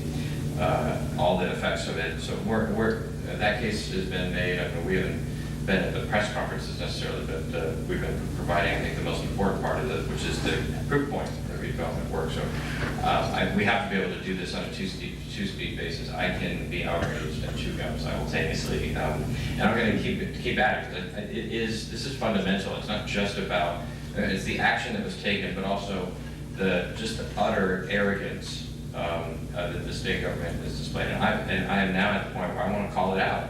Lois Wolk and Mariko Yamada and Governor Jerry Brown, all three of whom I voted for, made an absolutely obscene set of decisions. Didn't pay attention to the consequences, didn't care about the consequences, didn't represent our community in the least, didn't defend us, and in fact piled on us. And it needs to be said, the era where we all just defer to higher levels of government and other elected officials, and we all scratch each other's back, is over. I mean, they ended that by the savagery that has been undertaken to places like ours. But it just, in the context of the people that represented us, they did not represent us. They stuck a knife in our back on this issue. And whether it is the projects that Mr. Kristoff has described, or the other essential city functions, as millions of dollars gets withdrawn from our general fund that supports police and fire and parks and the other activities of the city, the impacts are going to be felt deeply and forever in this community and places all over. And for nothing, because this is ultimately, that lawsuit, Mr. Mitchell might have a different opinion. The lawsuit, this is not a typical redevelopment agency lawsuit. It actually has, it's on a solid foundation. It wasn't just, this one wasn't a further press release. It seems there's a decent shot at this litigation, along with litigation about everything else that was in the fake budget that the legislature passed. So I'm still angry about it, and I think it's important. Mr. Ross has been sort of counseling, at least me personally, to not be too crazy out in public with the other mayors in California that are also outraged about it. But we have to keep, part of the legal and long-term strategies to keep the drumbeat up about what the impact is, and so that our communities and others know what has been done and know who did it. That in the long run, that's the only way that actions like this get corrected, or at least don't get repeated again. At the same time, we have to work within the constraints, and so I think this set of recommendations, of analysis and recommendations, is appropriately prudent. Our staff has done a very good job of keeping on top of the quicksand of this whole issue as the proposals have changed and died and come back to life, and have reanalyzed the zombies, and then die again and come back in a completely different form. So a lot of good staff work has been done to try to keep up so that we can respond appropriately. And all the actions that we have taken over the last 6 months with respect to the agency's assets and the properties and the parks that we own and the road right-of-ways have been critical to at least minimizing the very substantial damage that we're going to take as a result of this. So I want to join with Mr. Ledesma and others who have said that, who have lauded the staff for their work on the project. So I think when we get to item 22, it's a separate conversation. At this point, I think on this item, just the notion that we're required to make $6.5 million of payments on just over $5 million of income doesn't leave us a hole. I mentioned this to Senator Wolf yesterday at the press conference on the levy, and she had no clue that this was the consequence. I think they seem to think that we would just tighten our belts. And I'm like, well, you cannot. If you have to pay $6.5 million with $5 million of money, there's no amount of belt tightening that can accomplish that. And that is the fundamental challenge that we're in. And the legislature tried to cure that by generously allowing us to use our general fund to make the payment instead. mostly in order to avoid some problems with the California Constitution, since the voters told them they couldn't steal our redevelopment money. But we're not going to do that. I mean, we're not going to divert the city's general fund to make a redevelopment extortion payment. So I mean, I know what you wanted to have in this item was, sort of analytical questions that we might pose for you, that you might come back with more data. And I am interested in that, and you've also been providing that on an as-needed basis as we've been moving along. But this is our first meeting since the final action was taken, so I do think the group session was an important part of the public reading. And the other part of it is really short-sighted on the state's ability to get monies from the various cities, because once they do away with the redevelopment agency, next year, what are they going to try to tap? There isn't anything else. There's no other funding sources. So, And if I may add to that, there's nothing new that's going to help generate new economic benefit. No, you're right. And that, the first rule is don't cut revenue generators, and this is the biggest one local cities have. And that's what makes it, that's a kiss of death. So I will say, because I don't want to get the wrong impression. You're outraged. Yes, absolutely. And I applaud your voice that I've seen in person, calling out legislative staffers in meetings, folks that I don't know and have to deal with, and telling them exactly what the story is, and telling them bluntly, and telling them honestly. You also said something during the middle of all this that I keep in mind, is that it's shame on us a little bit that we haven't talked about redevelopment and its impact on our community. We've talked about that before, and the members of Christoph talked about that.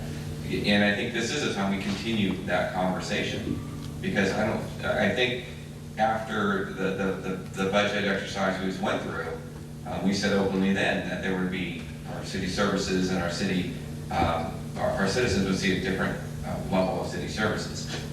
Now they're going to see a different city, period, because we've gotten used to the growth that we've been able to do and the projects and moving our city forward because of this one mechanism. And without it, it's not going to be the same.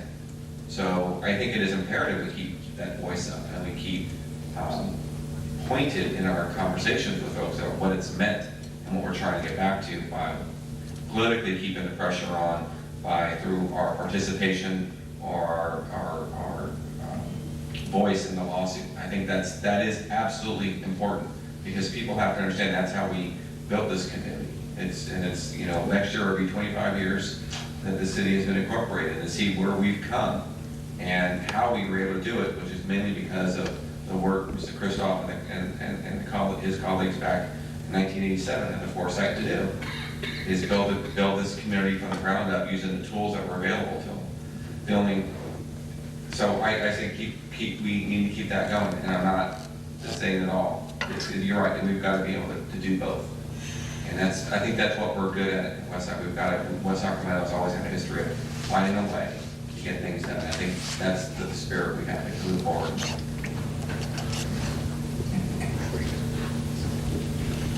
Right, so, and as we go forward, I mean, I think the staff report does this, and the supplemental materials, we just got to figure out how to maximize the resources. Although I am emotionally attached to redevelopment, if the best financial outcome for us as a community is to have the redevelopment agency go out of business and use the revenue, and use the regular tax revenues in a different way, then I'm for that. But there's sort of two elements. So one is the overall level of funding. The second, in which we rarely talk about, they don't talk about it all in the state, is that the redevelopment fund has essentially functioned as a fiscal mechanism for cities to have like a Christmas club account, right? Where you say, okay, I'm not going to spend all my property tax income on the current year operations. I'm going to, by the bonding mechanism of redevelopment, I'm going to assure that I'm going to make some amount of capital investments over time. And one of my biggest worries about this, second only to the fact that the state's dealing the money, is that even if some of the money then shifts back to us on the operating side, that we have no regular institutionalized mechanism to set some money aside so that we don't spend it in the annual budget for capital projects. And that's really, the beauty of redevelopment is both that it's allowed us and the state together to borrow against the future success, but the other is that it actually forces us to think about a real capital allocation. And so to me, as we think about how we're going to respond separate from all the state issues, is how do we build, whether that's, whether we design something, we take it to the voters, or something that says, here's our as a matter of long-term permanent policy, we're going to dedicate some of our revenue or some amount of funding per year to a capital account. Otherwise, we will never have the ability to deliver those bridges and the streetcar and the new road projects and everything else that we know is essential, but that requires long-term investments. That would, for me, that's one of the areas that I think is worth exploring. Obviously not for next month, but that we need to be thinking about, because otherwise the pressure on us to spend every penny that comes in the door through regular taxes on current operations will make it very difficult to ever build anything again. I'd agree with that. And I think that one of the messages out of this is the clock is ticking now, barring any stay or injunction against this, correct? Correct. So we are in a mode where fight, and then we've got to get to a point where at some point, I think October, the payments due, or first of the year. First of the year. October 1st and then November 1st. Yeah. Keep it.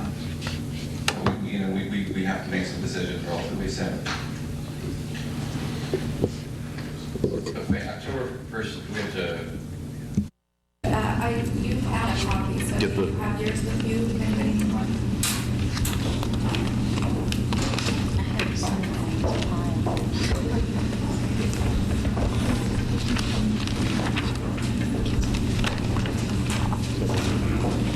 Saying tonight on behalf of the Chamber.